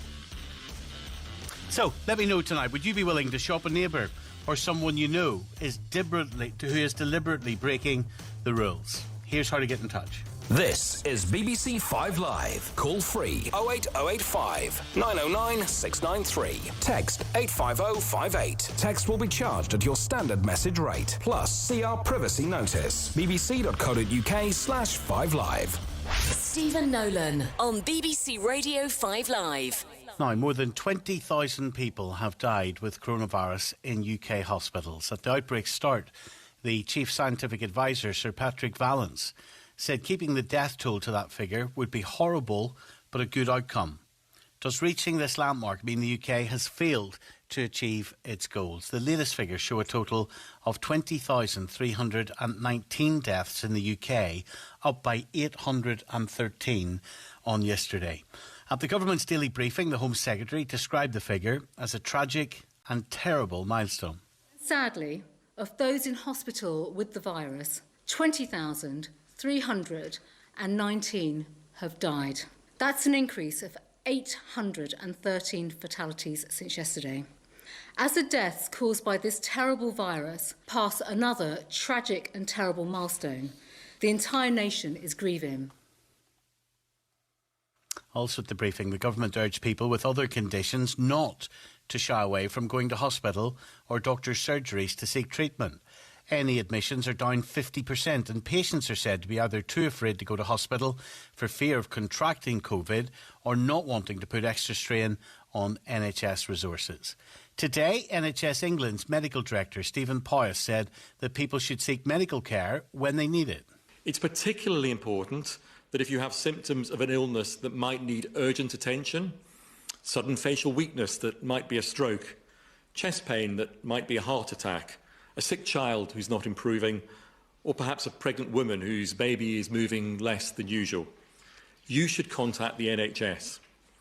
Go online or call, but online first through 111 by contacting your GP first, of course, or in a real emergency, there's always 999. Those methods of contacting the NHS are still there. For many of these conditions, fast diagnosis and treatment is absolutely crucial. So it's really important not to delay. The NHS is still there for you. So I don't know if you're one of those people who is afraid to go to hospital, either because you're worried about getting the virus or you're worried about putting extra pressure on the NHS and you would feel guilty doing so. Maybe you want to pick up the phone to us tonight, 08085 909 693. In a moment we'll talk to Dr. Rosemary Leonard. But first, Nick Murray, who has incurable bowel cancer. Good evening to you, Nick. Stephen, hi, how are you doing? I'm doing okay, Nick, and thank you for talking to us tonight. So you have to decide whether or not to continue with treatment that could extend your life, but also the dilemma is that it could make you more vulnerable to coronavirus. Yeah, that's right. Essentially, bizarrely, as it sounds, I fall into quite a fortunate category in that I have two types of treatment for my cancer. So I have chemotherapy, and I also have a targeted medication as well. I've been fortunate enough to be able to continue with the targeted medication during the pandemic because it doesn't suppress my immune system as much. But the chemotherapy was stopped around about 5 weeks ago. The sort of message that was given was that it was a risk versus benefit analysis, if you like, that was made, and therefore the decision was made to stop that for 12 weeks. One thing that I kind of discovered, sort of obviously naturally a little bit unhappy about that decision. Went away, spoke to a few people that I know that there's quite a large sort of cancer community online, and it appeared that there were inconsistent messages across the country. Now, I know that every single patient is different, and some can afford to take a break from treatment, and for others it can be more significant. But I just felt that this decision was kind of, the fact that it was made for me as opposed to in a sort of consultative way was a little bit upsetting. And so I've gone back to my doctors and spoken and sort of challenged the decision. And I've been offered to restart the chemo again in around about a week's time now. So that'll be a 6-week gap as opposed to the initial 12-week gap. But obviously, if I do restart it, there are risks associated with. Makes me more vulnerable to catching coronavirus, but also the complications, should I catch it, would be significant. It's obviously such a weight to carry on your shoulders in normal times, Nick. Yeah, sure. When did you discover the bowel cancer? So it was exactly a year ago, or just over a year ago now. I was diagnosed at stage 4, so I displayed no significant symptoms. We've got he's nearly 2 now, a son. So around about that time, he was coming up to 1 year old. I was working long hours. I was quite tired. That was really the only kind of telltale sign, if you like, but you've got a young child, so you don't really pick that up. I went to the doctors just because I was feeling a little bit out of sorts. She did some blood tests, they were sent off, but whilst waiting for those results, I just sat at my desk one day at work and was just overcome with a pain in my abdomen, which I couldn't shift, so I ended up going to A&E, and then 3 days later I was diagnosed while still in the hospital with a tumour which had spread to my liver, and it spread in such a way that it's going to be inoperable. So it's kind of spread across both parts of the liver and quite significantly. How old are you? I'm 40, so I was 39 when I was diagnosed. And have you come to terms with this? I guess you have to, but yeah, I mean, yes. Such has been the level of care that I've received. So I'm living in Manchester. I live very close to the Christie, which is very fortunate. The doctors there are brilliant, the nurses there are brilliant, and after a bit of a bumpy start to treatment, we eventually settled into a regime which is giving me good quality of life. We're kind of just enjoying the time that we've got, but of course at the end of every day you may have had a sort of a brilliant day doing something with the family, and then at the end of that day you sit down and you go, oh yeah, that's it. Yeah, you kind of remember. So Yeah, I've made peace with it. I've accepted it, but how do you do that? I think this programme should continue to do what it does. In other words, talk about things outside of coronavirus as well. Sure. And you've got what did you say, a 1-year-old child? Yeah, well, he's 2 in May. Yeah. So how do you come to terms with all of those dreams and the joy of, having a child, and then this happening to you at the beginning of that? Yeah. How do you come to terms with it? It's an unanswerable question. Everyone will deal with things in their own way. For me personally, it's just something that you have to accept. I have to accept now that my life expectancy at point of diagnosis was given somewhere in the region of between 2 and 3 years. Now that's a year ago, so step forward a year. It doesn't get any easier, tucking your son in at night every night and things like that. It can, it breaks your heart. It genuinely does. But I just have to accept that that's what it is. I have got some time. It's all I've got. And just to make the most of that time. There's a tendency, being a dad, you want to, there's certain things you want to do with your son. You want to go to the football with him. You want to, lots of things that you've kind of dreamed about doing throughout his whole life. Now, I'm not going to rush all those things through. There's going to be things that, of course, I'm not going to be there for, which is crushing. But he's lucky. He's got a good mum who'll take care of him. So, what's your son's name, Nick? His name's Ezra. Ezra. Mm-hmm. And so if we come back to coronavirus, the impact of coronavirus on your life and your situation is all of those things that you would want to pack in now to a short period of time, the lockdown is preventing. Yeah, absolutely. The short time that we had is getting shorter and shorter every moment now. These last few days, the weather's been good. We've all been at home as a family. My wife's working part-time, so she's doing a little bit of work from home, but we're spending more time together than we ever have. So, this is brilliant. Like, the weather's good. We're in the garden. We're playing. You're making the memories that you can, but ultimately it's the trips away. One of the things that's very, very difficult for any cancer patient to do is to obtain travel insurance. So at the top of this year, we bit the bullet and paid big money for a travel insurance policy. So this year was kind of our year. We planned to travel and take some trips and stuff. But obviously that's not going to happen now. It's I understand why we're under lockdown. I'm not questioning the logic behind it at all. It's just very, very tough. It's something that, I'm sure a lot of people are struggling with for a lot of different reasons. But for us, it's kind of, extra tough. I guess you get to spend even more time in close proximity to your family because you're locked down. Yeah, we're doing all right. It's tough, like I said, we've got the house. Okay, and the garden, here we go. And you can get a little bit on top of each other. I'm sure, there's families up and down the UK who are having some belting arguments because that's what happens when you kind of all cooped up together. Yeah. What's important for me to do in particular is to kind of get ready to turn right. Take a deep breath every so often. Turn right. Me and Ezra have, I wasn't saying we've had crosswords, he can't speak, but he's upset me a few times. It's kind of, is it worth me actually really getting upset by these things, or how big a deal is it really? Get ready to turn right. The treatment at your hospital,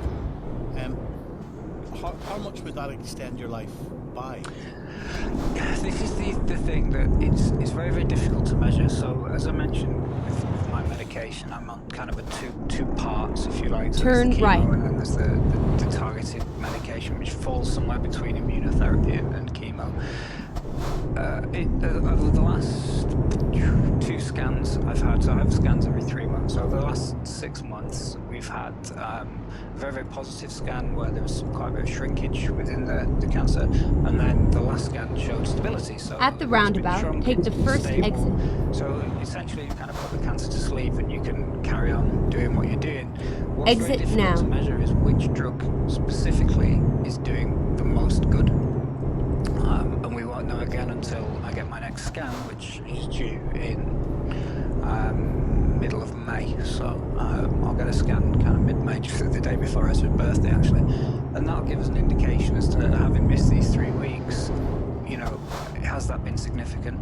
I totally understand the doctor's position that, you know, there's NHS guidelines. At the roundabout, take the second exit. And those who are on curative treatment are at the top of that priority list. It's a tough one to swallow from my perspective. You almost feel like, oh, this guy, he's only got Exit a couple of years now. left anyway. So, let's kind of knock that on the head for him. It's hard. I'm sure, you know. Do you think that's what, even if they're not saying it out loud, do you think that's what's happening? It's hard not to think it, but I don't want to criticise people who are doing. Get ready to turn right. At this time, you know, the doctors are human beings at the end of the day.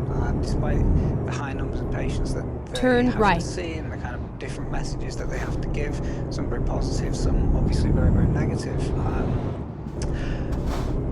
It's hard not to feel as though cancer patients, and not just cancer patients, but patients, you know, with other conditions as well, are being put on the back burner while COVID kind of takes priority. I mean, 400 people. Sorry, I've missed this.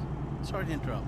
But so are you telling me that, maybe I missed you saying this, that treatment to extend your life, you can't access because you're further down the queue now? Is that what's happening? It was initially part of my treatment was stopped or suspended for a period of 12 weeks. That was the message that was given to me. I've since gone back and challenged that and had a conversation with my doctor about it, and I'm now able to start that.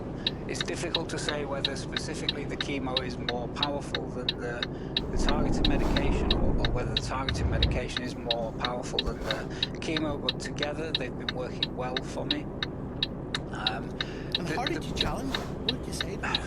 At the time, I didn't challenge it at all. I just accepted it as a decision. You could see that there was an air of, I don't want to say panic, because it wasn't a panic situation, but the hospital were under a lot of pressure. There was too many people in the building for a start, and you know, they had to, they've been given guidelines by the NHS, category 5 and 6 patients, if you like. You know, these are the lower priority, so they have to analyse what they see as the benefit. Is this going to give this guy years more, months more, weeks more? And they have to make a call based on their previous experience, really. That's all that they can do. So at the time, I was a bit sort of shell-shocked, but initially I thought I was just going to get a binary decision of you can stop your treatment and take your chances with the cancer, or you can carry on and take your chances with coronavirus. So I kind of got a third choice, which was you can have some of your treatment, but not another part of it.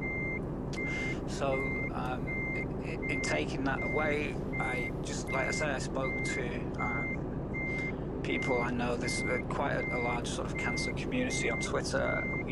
People were conversing because it was happening to people up and down the country. Different people were getting different messages, but I know that the people in a similar situation to myself were continuing with it. We're continuing with the chemotherapy. We're going into hospital. We're having it. So there was an indiscrepancy or an inconsistency, if you like, in approaches by different trusts. So I have a bi-weekly checkup with my oncology team, and on that call I just said it was more to find out if it would be available, sort of what my options were, because in my head I hadn't decided definitely that I wanted it back. I just wanted to know if I did want it back, could I get it back? And I was initially told that the decision was made as like I said, a risk-benefit analysis, and right now the risk was too high. I just put it back on the doctor, saying that I've had conversations with people who I know are still receiving chemotherapy, who are in a similar situation to myself. He went away having to speak to Rerouting. somebody else, and then came back and said that there's been a new directive. Finding a new route. The treatment is available if you want it. So it was then that I just kind of open mouth just said yes, and then sat down and kind of thought about it. But I have made the decision that I am gonna start the treatment again.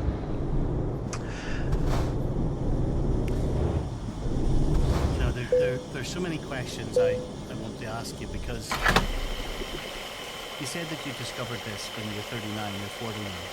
Yeah, sure. And for the first time, I guess for the first time in my life, for what it's worth, I'm 46 now. I'm getting that old, I forget what age I am. and because coronavirus has stopped me, I'm the type of guy, you know, I work long hours, I get up in the morning at 7 o'clock, and I get back in at 9 or 10 at night, and, you know, I've barely seen my house. And I'm rushing all over the place every single day. And what coronavirus has done to me is it's forced me to think. It's forced me to breathe and to have time. And I'm starting to notice flowers and colours of trees. And, you know, I'm sitting here looking out my bedroom window where I'm broadcasting from, and I'm noticing birds for the first time, for goodness sake, in many, many years. Yeah. And I just wonder, why am I saying this to you? I just wonder, when you get that life-defining knock that you've got to, is there some type of lesson in it, or some type of experience that you could share with the rest of us that time is finite? Well, it's yeah, I mean, 100%. That everything you've kind of just said then. I work long hours. We had the kind of joy of having had our son. That was like such a huge moment in anyone's life. But we were too busy. I don't know the words really. I guess it's kind of the difference between surviving and living. We were just going about life, not really stopping to think about actually what we had. My wife, my son, the house we've got. We both had good jobs. We went on holiday. It was brilliant. It was perfect. But you just take it for granted. And you do, and it's such Keep a cliche right, to say. and then exit right. I was going to say that, isn't it? Yeah. But it's so true. And you know, I'm fortunate. Exit right. My employer at the time of diagnosis and since really has been absolutely fantastic. So I've not worked now for 12 months. So those things that you mentioned, the things that you never noticed before, you know, they kind of come in waves, and they keep coming. I think that when we go back to normal, in inverted commas, after all of this, the new normal that everyone kind of talks about, I think there's a lot we can draw from kind of what's happening now and what we're seeing, and there's almost like a bit of a going back to basics feel that. Again, I sound like a greetings card. I apologise, but I agree with you. I would have thought this is all cheesy stuff in the past, but I don't know. Keep right, yeah. and then exit right. No, absolutely. Yeah, so that's exit right. Where we're at, I guess. What do you want to do when we get out of lockdown? What do you want to pack in that's realistic for you? Look, this is the thing. You Keep know, right, obviously, and then turn right. And stuff, but where do you want to go?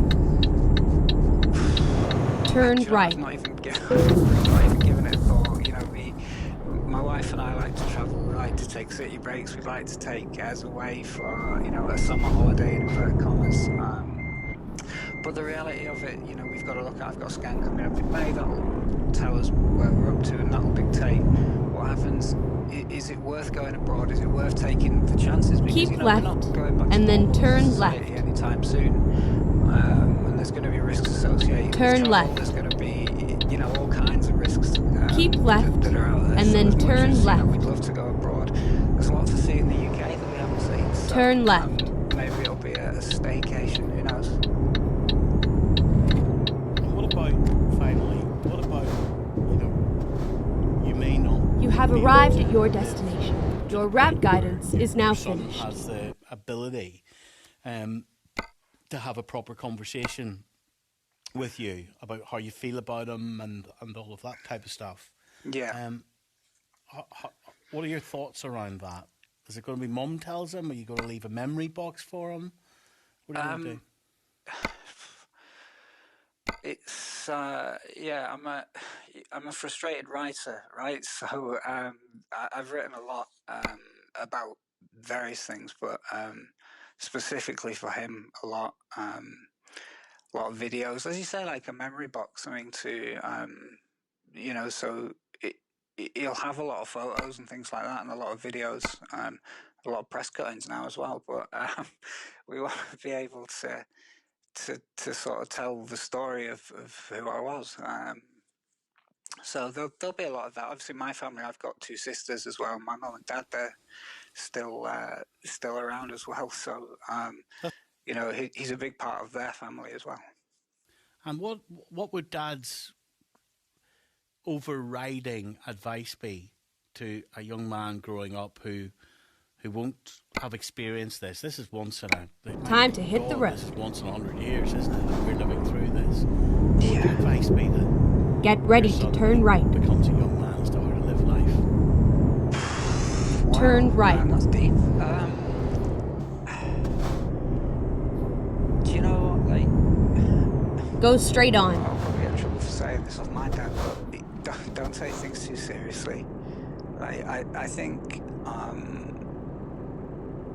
when you're growing up, everything is so important. Everything is the most important thing you'll ever do. Every school exam, everything is and you see kids now, stressed and depressed because everything is so serious, everything is so important, and I think they're losing the joy of being kids. Keep right, and then turn right. I've notoriously never taken things too Turn seriously right. in my life. Maybe that's to my detriment. I don't know, but it's the irony being that for someone who's never taken things so seriously, and I can always kind of see the humour and make jokes about pretty difficult situations. I found myself in probably the most difficult one of all. Keep left, and then turn left. To make jokes about it, which some people Turn find left. uncomfortable. But yeah, I guess, sorry, just going back to your question initially, it's just that, don't take life too seriously, don't get wound up, and just take time to breathe. I'm deeply grateful because, look, I know, Nick, that this is all Keep very, left. very personal stuff, but I'm really grateful for the conversation we've had tonight. No problem. I wish you well. Thank you very much for sharing some of your story with me. No worries, thank you. Thank you. Just as you'll be listening to that, maybe you're at home in the kitchen or wherever you are, would you pick up the phone to me and just tell me what's in your head? As you've heard Nick Murray there, just speak out loud about the reality of his situation. 08085 909 693. We'll pause there. We'll get the news at 8:30. On digital, BBC Sounds, smart speaker and online. This is BBC Radio 5 Live. With the BBC News, I'm Shabnam Yunus-Jewell. Another 813 people have died of coronavirus in hospitals in the UK, taking the total to more than 20,300. At the daily Downing Street press conference, the Home Secretary, Priti Patel, said the entire nation was grieving. The World Health Organization has warned against countries trying to use immunity passports to allow people who have had coronavirus to return to work or travel. It believes that issuing them may lead to people relaxing on the social distancing advice. The chief executive of one of the UK's national parks has warned that people living in rural areas have become frightened of urban dwellers bringing coronavirus into their neighbourhoods. David Butterworth, who is in charge of the Yorkshire Dales Park Authority, says there's growing hostility, with some footpaths being illegally blocked to keep visitors away. And in India, coronavirus restrictions are starting to be eased, with some shops allowed to reopen after being shut for more than a month. Laundrettes and hairdressers will also begin trading again. Sport now, and Aston Villa's first team players, coaches and senior management have all agreed to defer 25% of their salaries for 4 months to help the club during the uncertainty of the pandemic. All non-playing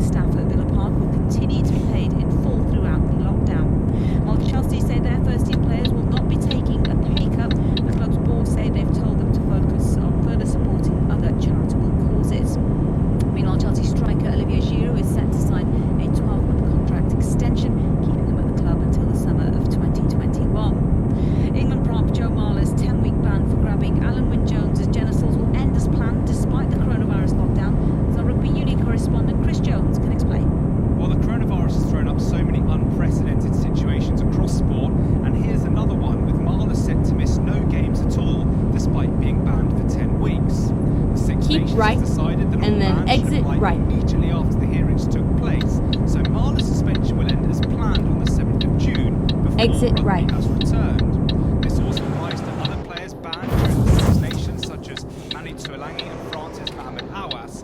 And while it appears strange, the Six Nations are doing it to ensure consistency across the board. Team Ineos principal Sir Dave Brailsford says Chris Froome has an outside chance of winning his 5th Tour de France. All-time winner Froome is set to return to this year's postponed tour in August after missing last year's race because of a serious accident. And Brailsford says he'll be using the extra time to get back up to speed. It's extended his recovery period. Get ready to turn right. Race. Anybody who knows Chris well enough, boy, can have good work.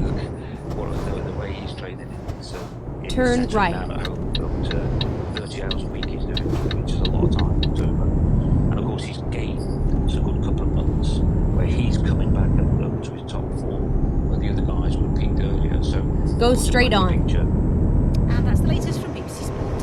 Available now on BBC. Turn right. I'm Annabelle Dees, and this is Hope High. When you're in it, if you're actually there, keep left and then turn left.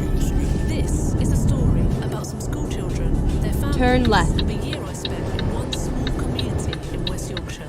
They've took him away from me saying I didn't know he was criminally cruel, but when they say that I don't understand what he expects me to do. Nobody's ever on social services. This is where it our is. family as many times as what I have asking them for help.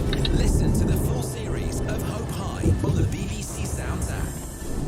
This is BBC Radio 5 Live, available on the BBC Sounds app with Stephen Nolan. And thank you very much indeed for your company tonight. 08085 909 693. We're going to take some of your calls in just a second or two in reaction to the interview we just did with Nick Murray. Before we do that, we can also speak to Andy Clark tonight. Hello, Andy. Hi, Stephen. All right. Hi. We're also asking people if they're frightened now of going to hospital for medical conditions. And the government, of course, is encouraging people to go, people who are frightened because, obviously, of coronavirus. Tell me your story. Yeah, first thing, when my thoughts are with the last call, I mean, Cleese, I had to follow, and my thoughts are with him completely. Yeah, about 2 weeks ago, I went down with a virus. And initially, of course, given the time, obviously thought probably COVID. That led on to some severe stomach cramps and severe diarrhea to the point where going into the Monday to the Tuesday morning, to be crude, I passed a lot of blood. And that came to the point where I thought this is... Ready to roll. This is more than I can maybe lay here and sort of deal with. Turn left. So I rang the 111 NHS line, who said we want to go into hospital. I want to go and I want to be there within an hour. Keep right and then turn right. To the hospital, and initially because I had the virus. Turn right. The response was, you shouldn't be here. And I got the mask and what have you, and was taken in. And to be honest, from that point on, I was not doing really well. I got a stomach X-ray. Who told you shouldn't have been there? It was the triage at the initial talk. Okay. The question I was asked was, have you had a cough or a cold? And I said, I haven't. But I have had a virus. At that point, the virus had probably pretty much gone and left everything else. But when I said I had a virus, I was told you shouldn't be here. But I was, and I was still dealt with. And I must say, from that point on, when I had the CT scan, I had a stomach X-ray, and they were spot on. The staff within the hospital were absolutely excellent, to the point where they was worried about my appendix, so the doctor asked a surgeon to look at the CT scan, etc. The surgeon looked at it and said that my bowel was really inflamed. They couldn't diagnose it from the scan, and said we need to keep you for a couple of days to get that down so we can put a camera down. And they sent me next morning to another hospital, which is the same city but a different hospital, who could do that. So you've been very much continuing to be treated in the middle of a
Keep right, and then exit right.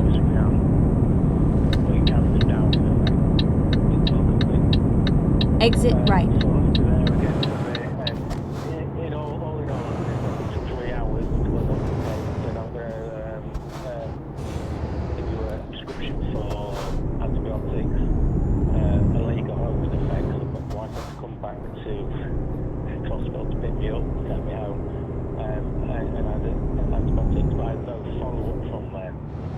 So I guess the upshot of your story, Andy, is that the NHS continues and it very much is treating people and is treating people at the roundabout. Take the second exit. Don't be afraid to go to hospital.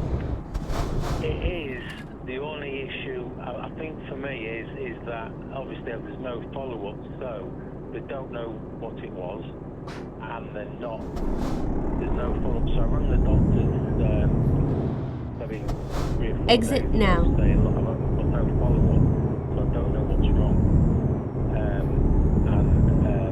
The doctor rang me back, said there's no appointment. He was on a phone call system saying we're not doing referrals at the minute. Go straight on. We can't refer you back because referrals are on hold.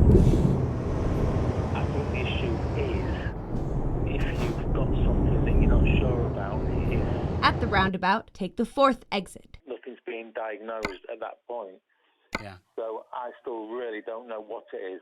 I hope it's just an infection, but also I think you still need the answer at the end, and that's not coming.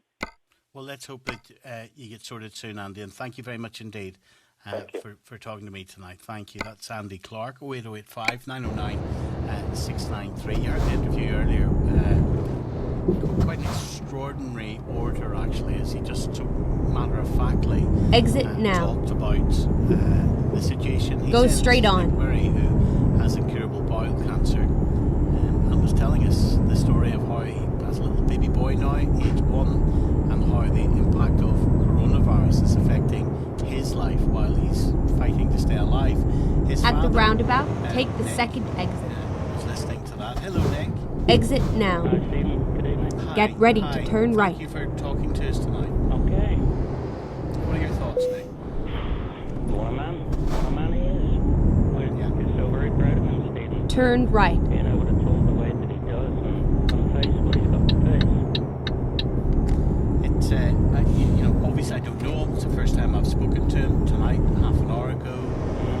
My goodness, he sounds like a decent human being. He's a great guy, and his advice to his son about not taking life too seriously. I mean, he was always known at school as being the class clown, so there you go, like father, like son, I suppose. But he's a great guy, and he and his family have got lots to face. And the tough thing for us as a family is not being able to be with them, not being able to go and give them a hug and keep right. How are you handling that? It's tough. Thank God for FaceTime. But it's tough. We're a very close family. He's got two sisters, very close to him. Little Ezra's got two young cousins. We're a very close-knit family, and it's very difficult not to be able to go spend what time he's got with him. Keep right, and then exit right.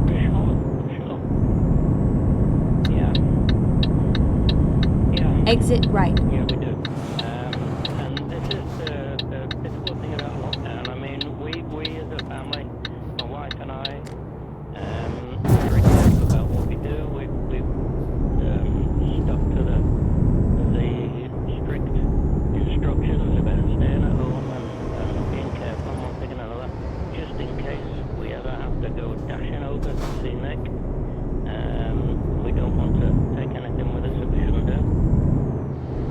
But I know full well that if we attempted to do that, the chances are that we'll be caught up and stopped. And that's what makes life tough for us at the minute. As his parents, we want to be with him. We want to be with his wife. Get ready to turn right. this program on 5 Live makes me think a lot. You know, it's an honour to present it because it makes me think about Turn life right. a lot. And tonight, what it's prompted me to do is think about family. You don't need a lot of money to have family, and no matter how much money you have, you can't buy that bond that you have with your son and your family. Wanting to be with each other. Yeah. Money can't buy that at the moment. It counts for nothing, Stephen, when you get a diagnosis like he's had. Life has no colour anymore. At the roundabout, take the first exit. You just want to be exit part now. Of whatever it is that he's going through.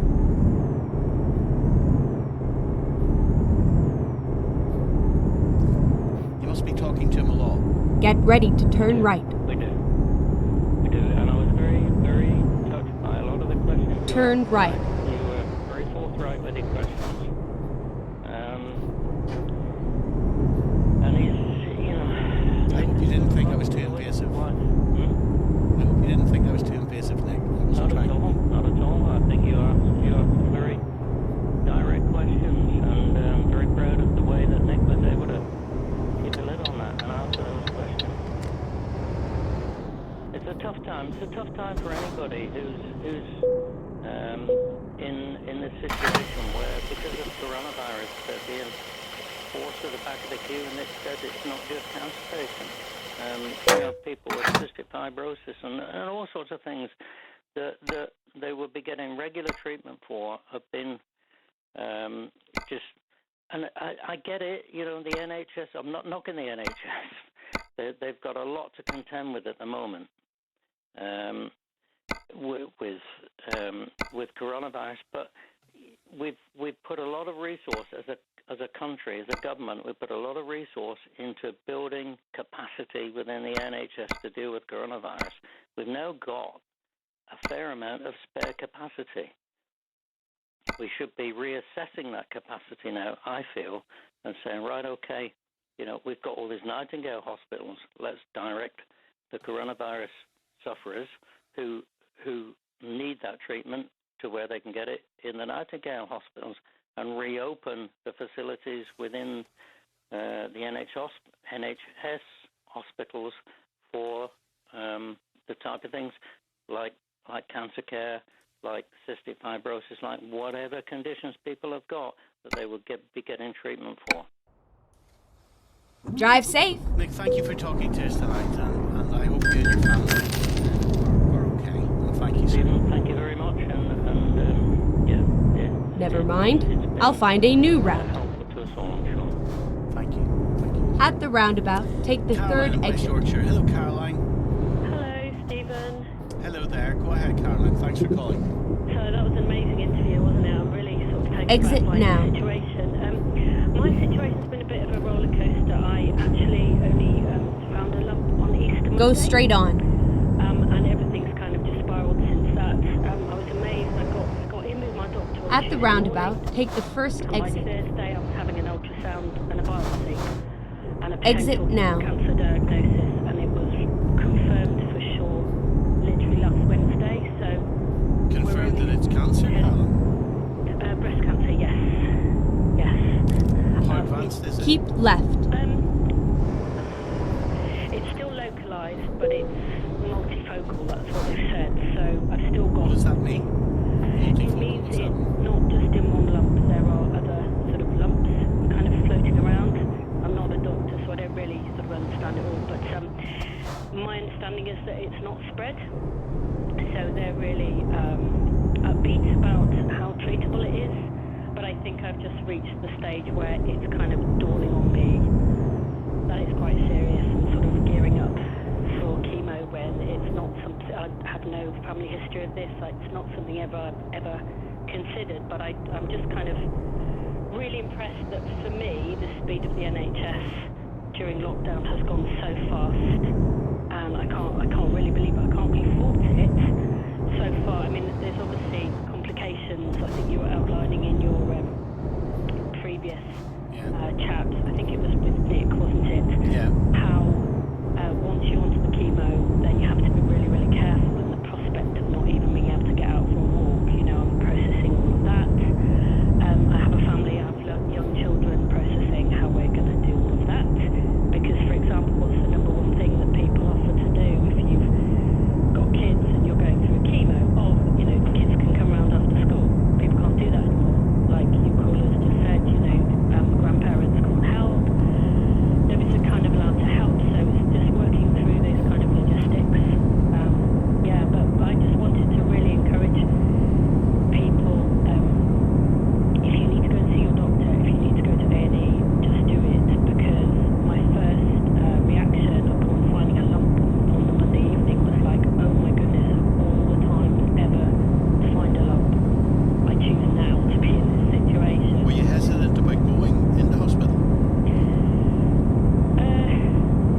right, and then exit right.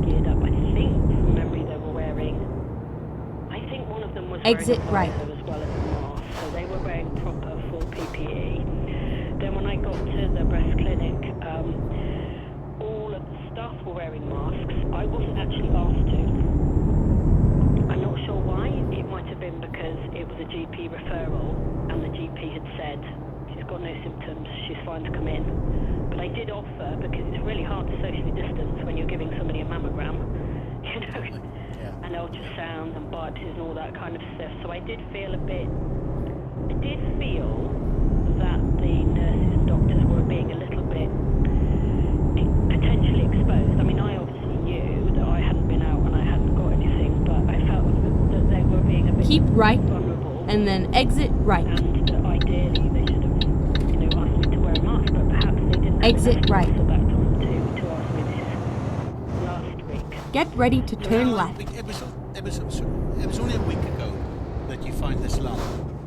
Looking back on it now, was there anything that you can remember where you thought, is that a lump, before last week, or did it pop out of nowhere?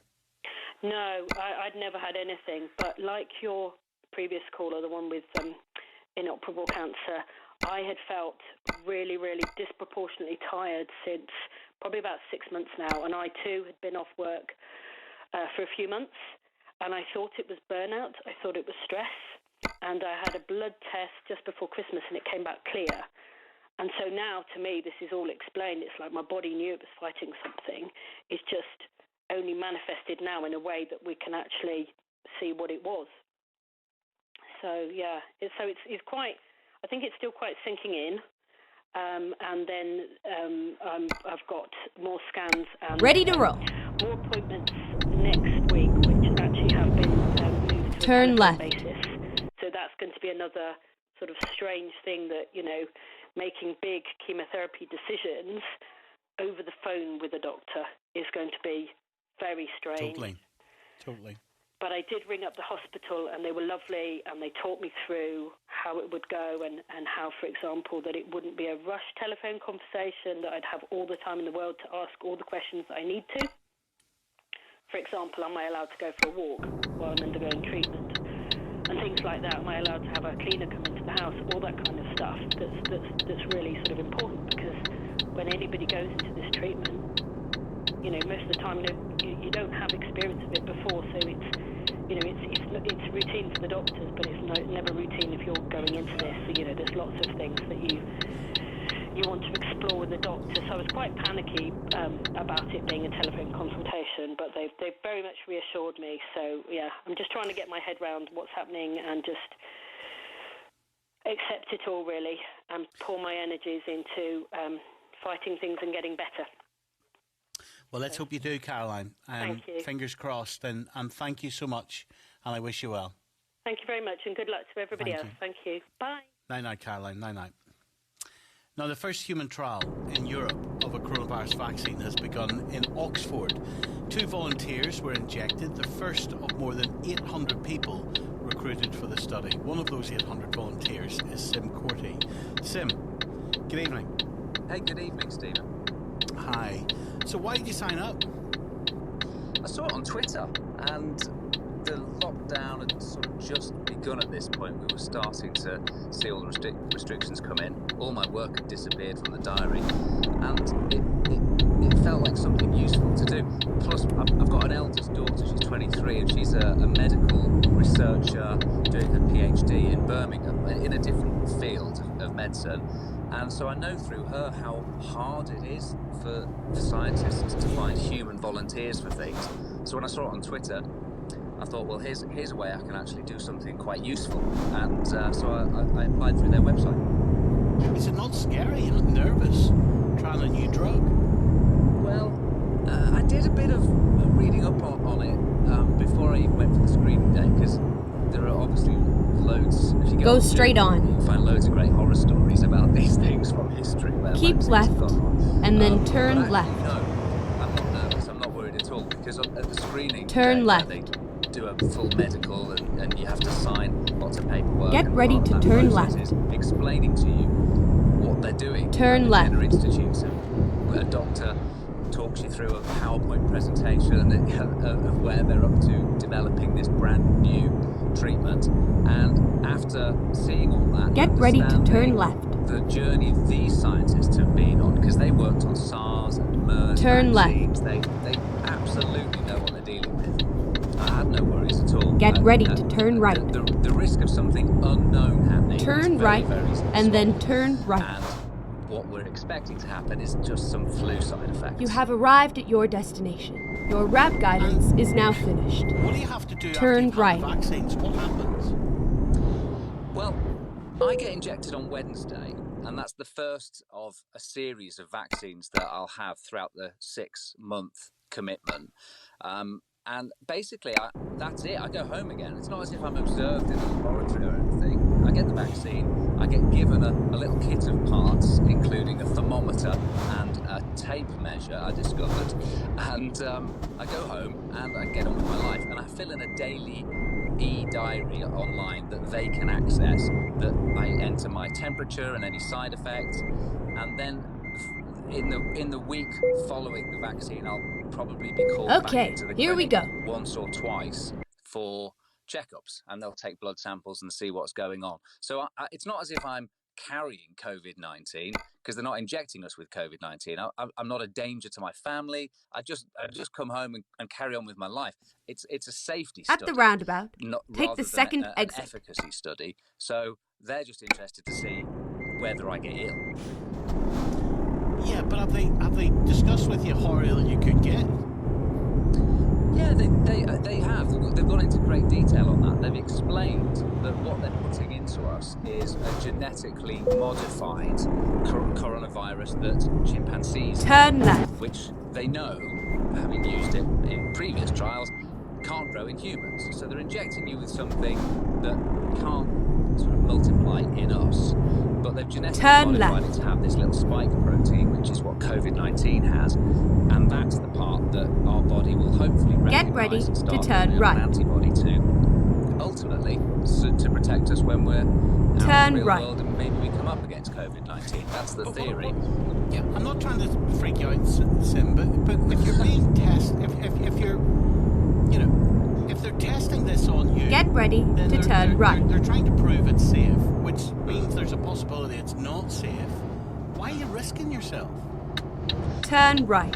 Well, without trying to sound too grandiose, Stephen, it's for the greater good. I mean, come on, this is a point in history here. There are 50 laboratories around the world racing to come up with a vaccine that can halt this virus, which is causing, so much destruction on a global scale. And the Jenner Institute in Oxford is at the lead. I mean, what are the chances? This is incredible. There's a bunch of scientists who live down the road from where I live who are the absolute world leaders in this race.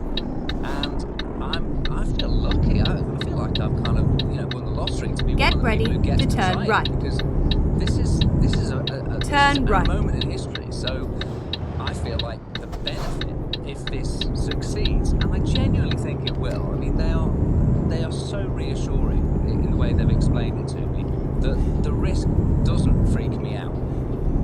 Good. That's it. Thank you. It's news time. Lovely to talk to you tonight. Go straight on. Thank you.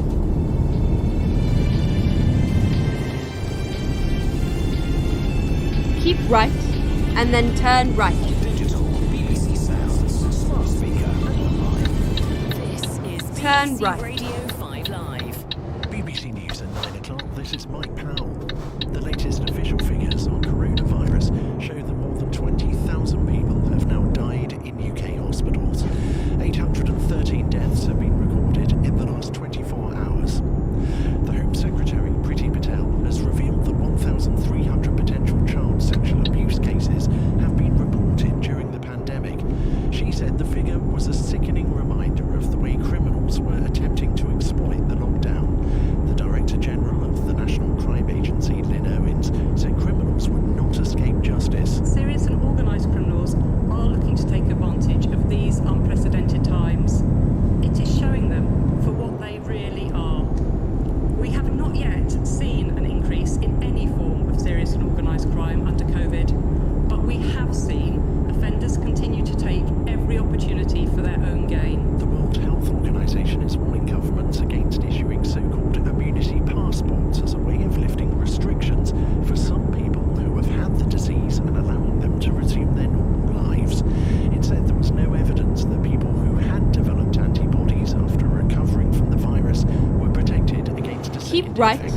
and then exit right. The number of confirmed deaths around the world now stands at more than 200,000.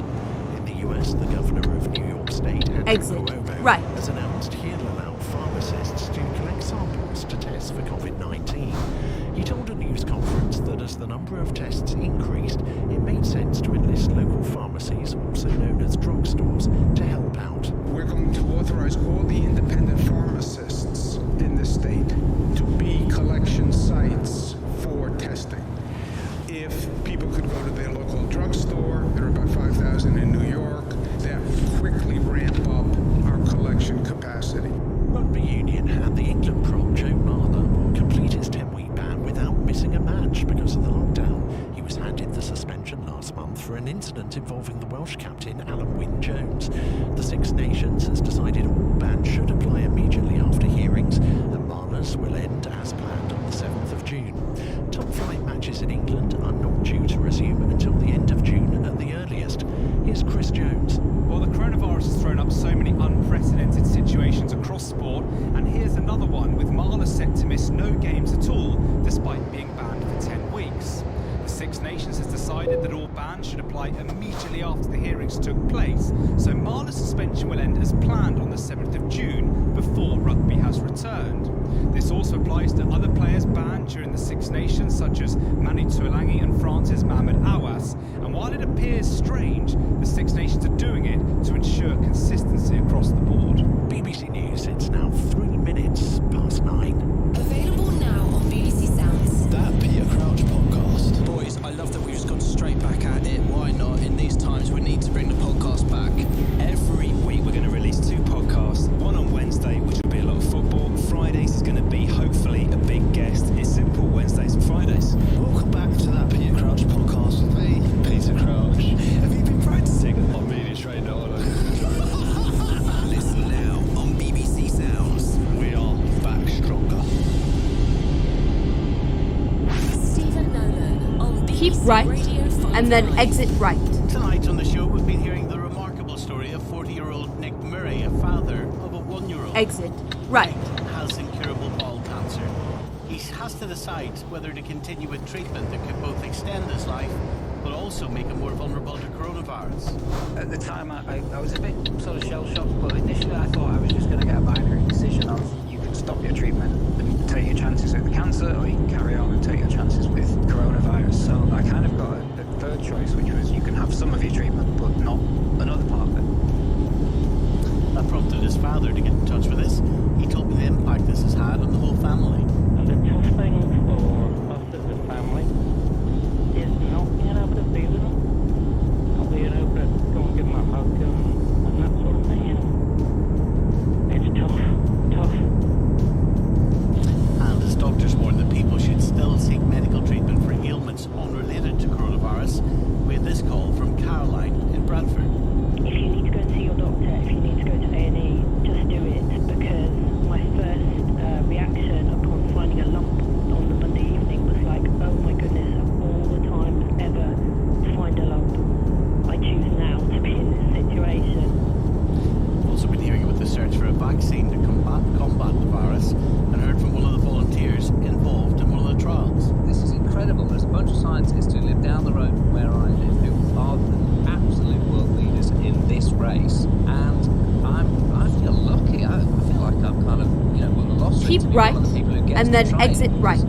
This is a moment in history. And coming up, we'll be looking at whether right. China has suppressed vital information about the Finding origin a new route of coronavirus. Here's how to get in touch.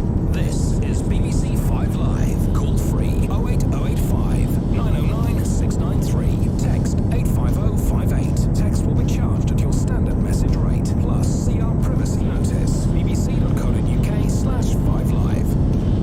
Stephen Nolan on BBC Radio 5 Live. Now, there are unconfirmed reports online tonight about the condition of the North Korean leader, Kim Jong-un. There has been speculation about his health since he missed important events for the past few days. Let's speak to the Korean analyst at Leeds University, Aidan Foster Carter. Good evening, Aidan. Hello, good evening. Hi. When was he last seen? Oh, great. I should have had that date in my memory. It's April the 11th, if memory serves, when he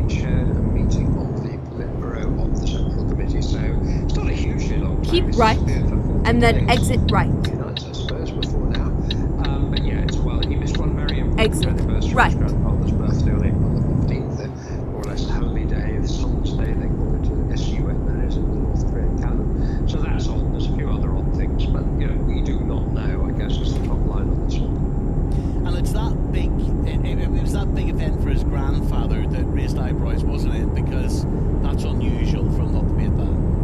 He's never not been since we first knew about him. North Korea's, I mean, bear in mind, people who follow this at all probably are aware there are so many secrets, they're very good at keeping them. We didn't even know, I've just remembered, Kim Jong-un himself, we didn't even know that his father, Kim Jong-il, is not a different Kim, strong and distinguished here, had 3 sons rather than 2 until a rather dodgy Japanese sushi chef came along and said actually there's a 3rd one who's the youngest and the favourite. That's true. So he never appeared in public about 10 or 11 years ago, but he's never missed that gig on April the 15th, so that's all. And we know no more. Keep left, right, and then turn left. Been seen since that date you told us. That's it. Like we do not know. Turn left. This is all speculation beyond that. That's right. It's always very frustrating trying to cover North Korea, and as long as people bear 2 things in mind, because we live in the age of Get ready to turn left. All sorts of stuff goes around. Apparently, Kim Jong-un dead as a hashtag has been going around on Twitter. No evidence Turn left. at all. There is one story from a usually reliable source. This is where it ends. It's called Daily NK. It's a website run by human rights activists and some North Korean defectors who seem to have good sources in North Korea usually, but meaning their stories often check out, but not always. They are the original source for the story that he had heart surgery. Importantly, they never said he was dying. They said he was recovering from it. Then someone else in in Washington, we don't know who, sources, ... told CNN that he's gravely ill. There's a further rumour that Chinese doctors have been seen treating him. There's a further contradicting piece of evidence that he's in a different place altogether, somewhere called Wonsan on the east coast, where he has one of his several sets of luxury villas. But quite why he'd be there at this time isn't entirely clear. We do not know. But if he was ill, this is why are we speculating about what we don't know? Because if he was ill, it's a big deal. North Korea has been very stable. It has accomplished 2 successions remarkably, usually difficult for dictatorships, but there's always been someone to take over, and who would it be now? There is a younger sister, interestingly, but normally it's the kind of...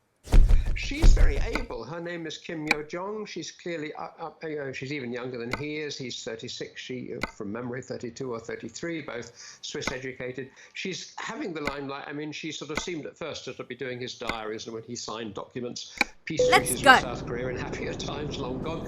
She blotted them and something much, much more than that. She's now issuing statements in her own name. But it's a pretty sexist culture, and whether a woman, she's certainly very capable of it, whether that be allowed, I don't know. But that's only if he is unwell, then there is a possibility of a power struggle and so on. But he's relatively young, isn't he? All these rumours about heart surgery and things. He's very young. No, he's overweight, clearly, like myself. But he's young. You shouldn't. Yes, it shouldn't be happening to someone that should it. But there is a history. I mean, his father and his grandfather died of heart conditions, but much older. Kim Jong-il, his father, 70. Kim Il-sung, his grandfather, 82. So the genes, if you like, are against him. But he could perfectly well, if he was only fit. I mean, the thing is, whether it is true, they say Lord Acton, absolute power corrupts absolutely. He is in the 8 years he's been in power. I mean, he has ballooned, to be honest. And it's as if he doesn't have much restraint, because it's you cannot talk about this. Ready there to was a roll. magic moment when South and North Korea were getting on, happier times 2 years ago, when he lit up a cigarette. He's always lighting up, he's seen smoking in hospitals, stuff like that. And one of the South Koreans dared to say, "Are you sure you should turn do that, right?" Chairman?" All the North Koreans froze. It took me off with their heads if they said that. But thankfully, his wife clapped her hands and said, "Thank you." I keep telling him. So we know that some people, I'm sure the sister is trying as well. But get ready to turn right. He enjoys these various pleasures. He really needs to look after himself. His country depends on turn him. right. Okay, Ian, thank you very much. Thank you.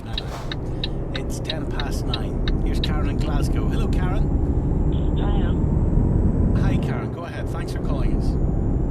I originally just called just to leave a comment about how touched I've been by Nick and how eloquent he's been, and how brave as well. I'm even phoning in, but some of it had touched with myself because I'm almost at the opposite end. My mother has got terminal cancer, and we had to take the hard decision on Mother's Day to say, right, no more contact, and put her into self-isolation.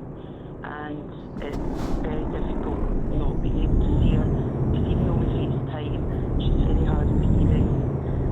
So, you know, she doesn't always hear you, or she's distracted by the TV or something, but it's... How did she react to that? She was very pragmatic. She said, no, I don't want you coming down, because I'm going dancing my grandson. She said she didn't want the baby coming down, so therefore the baby's mum should stay away. I should stay away because I've got health conditions too. Keep left. It's typical mum, isn't it, where they're more worried for their kids than they are for themselves. My mum's the same. She said, well, see at the end of it. And I remember her saying that. I said to myself, oh no, she's definitely 12 weeks now. Even though she's gone past where the doctors had thought. But she watches the news all the time, my sister says, so she was very up on it even before we went into isolation. She was very up on it, and she's more tired and she's weaker, and I can see that. But the worry is that she won't make it through the lockdown. And I think that's what touched me, the personal part, listening to Nick. I mean, what he said touched me to see how brave he was and how he seems to answer all your questions. I mean, I just would have flown, but so almost it's like I'm feeling selfish because I'm not in his position. I know. I'm a nervous wreck, you know what I mean? I know. No, I hear you. Listen, I hope your mum's okay. And thank you for talking to us tonight. Thank you. Thank you. Bye. Now, you might think that if you've already had coronavirus and recovered, the good news is you won't catch it again. Not necessarily so. The World Health Organization is warning that there is no evidence that people who have recovered from coronavirus would be protected against a second infection. Dr. Jenna Macchiocchi is an immunologist from the University of Sussex and author of Immunity, The Science of Staying Well. Jenna, good evening. Hi there, good evening. Hi.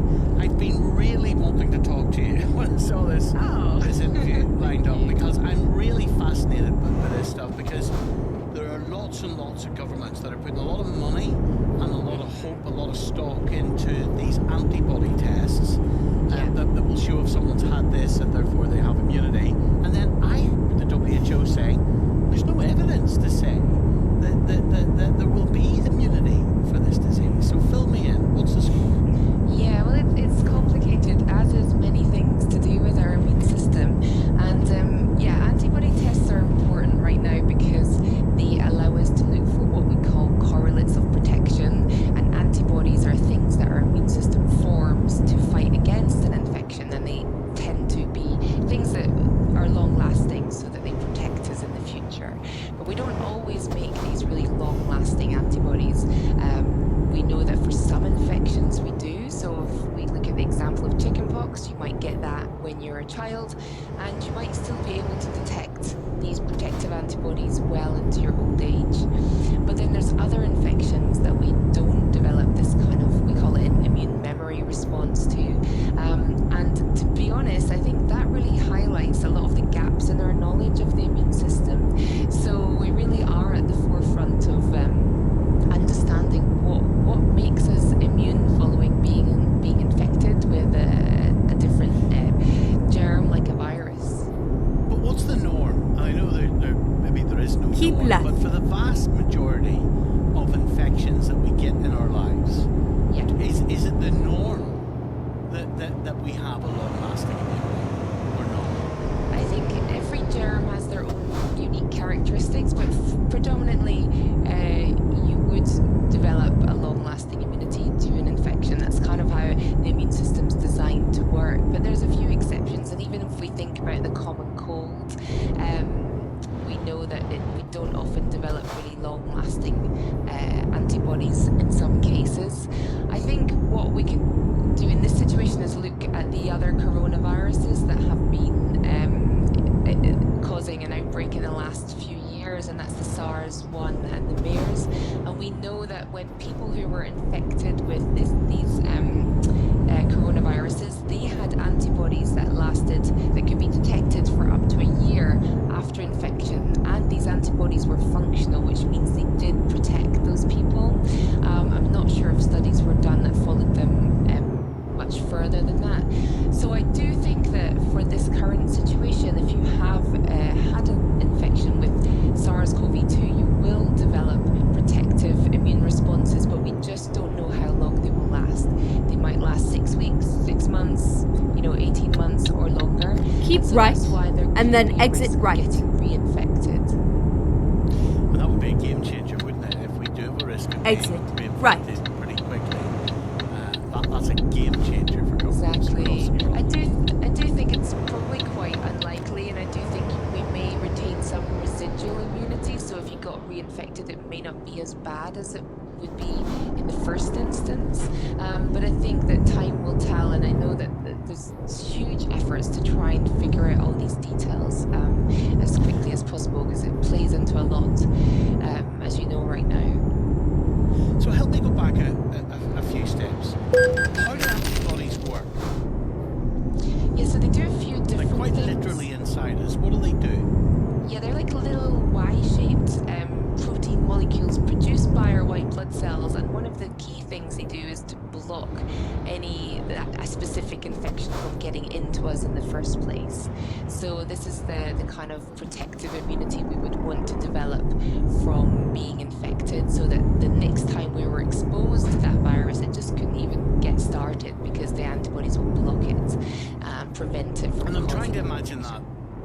I'm trying to imagine that inside my body. So when these viruses are trying to attack me, Jenna, these antibodies are swimming to what? Swimming to the cells that the virus is trying to attach itself to and blocking it, sticking to my cells, or what's it doing? The main antibodies that people are focusing on are ones that are detecting Get ready to turn left.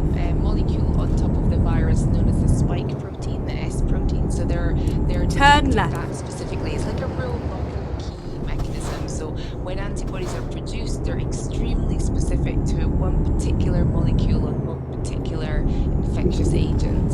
So they're very, very specific. And are they in our blood, or where are they? They're in our blood. They also Get lie ready in the to inside turn of our right. airways and our digestive tract. You can find them in saliva. So they're sort of all over our turn right places. And when they stick to things, the end that's not sticking to the virus, that invites other immune cells in to eat them at up, the to roundabout. get rid of them. Take the second exit. And there's sort of some downstream effects. And do these antibodies replicate? Do they reproduce inside our body? Is that how they stay with us for chickenpox all our lives? Like, I'm trying to understand how it stays with us from childhood. Exit now. It's a really good question. So no, the antibodies are produced by cells called B cells, and these are white blood cells that are swimming around our bloodstream and our lymph nodes and our lymphatics. And when we get an infection, turn left. Lots of different immune cells get activated, and they take little bits of the virus. You have arrived at your destination. To B cells and your also route T guidance cells, is now to finished. these white blood cells, and they start producing an army of themselves. So they'll clone themselves into a huge army, and the B cells are like little antibody factories churning out antibody. And once they've got on top of that infection and you've recovered, a small percentage of those B cells will remain for a very long time, known as memory cells. So it's like retaining a memory of every single different infection that you've been exposed to. And these have been seen to be very long-lived. So how if we have immunity from the likes of chickenpox and other diseases we are familiar with, why would we not have immunity? Why would the whole world of immunity change for a disease like this? Well, I mean, if you think about it, we don't get immunity to things like influenza and the common cold. That's why not, though? Because that's what I'm asking you. Why not? Yeah. Turn right. You know what? That is the question that every immunologist in the world is turn trying left. to figure out right now. And the question is, we don't quite understand what triggers at the roundabout. To take make the the first most exit. Robust immune memory response, where you get these long-lived cells and the long-lived exit antibodies now. that protect us for a really long time. And it kind of comes down to turn left. Lots of different inputs are needed to switch on your immune system. And if it doesn't quite happen in the right way, in the right dose, at the right time, then you don't get this really durable immune response turned on. So some infections this happens quite easily for, and then for others, for some reason, this doesn't quite evolve the way we'd like it to. Is it possible when we learn how more vulnerable you are as you get older to coronavirus? Does immunity decrease and get weaker? Does our immune system get weaker with age? Is that why the young are so strong against this? Well, definitely we know that aging is actually considered a form of immune deficiency, so a lot of different things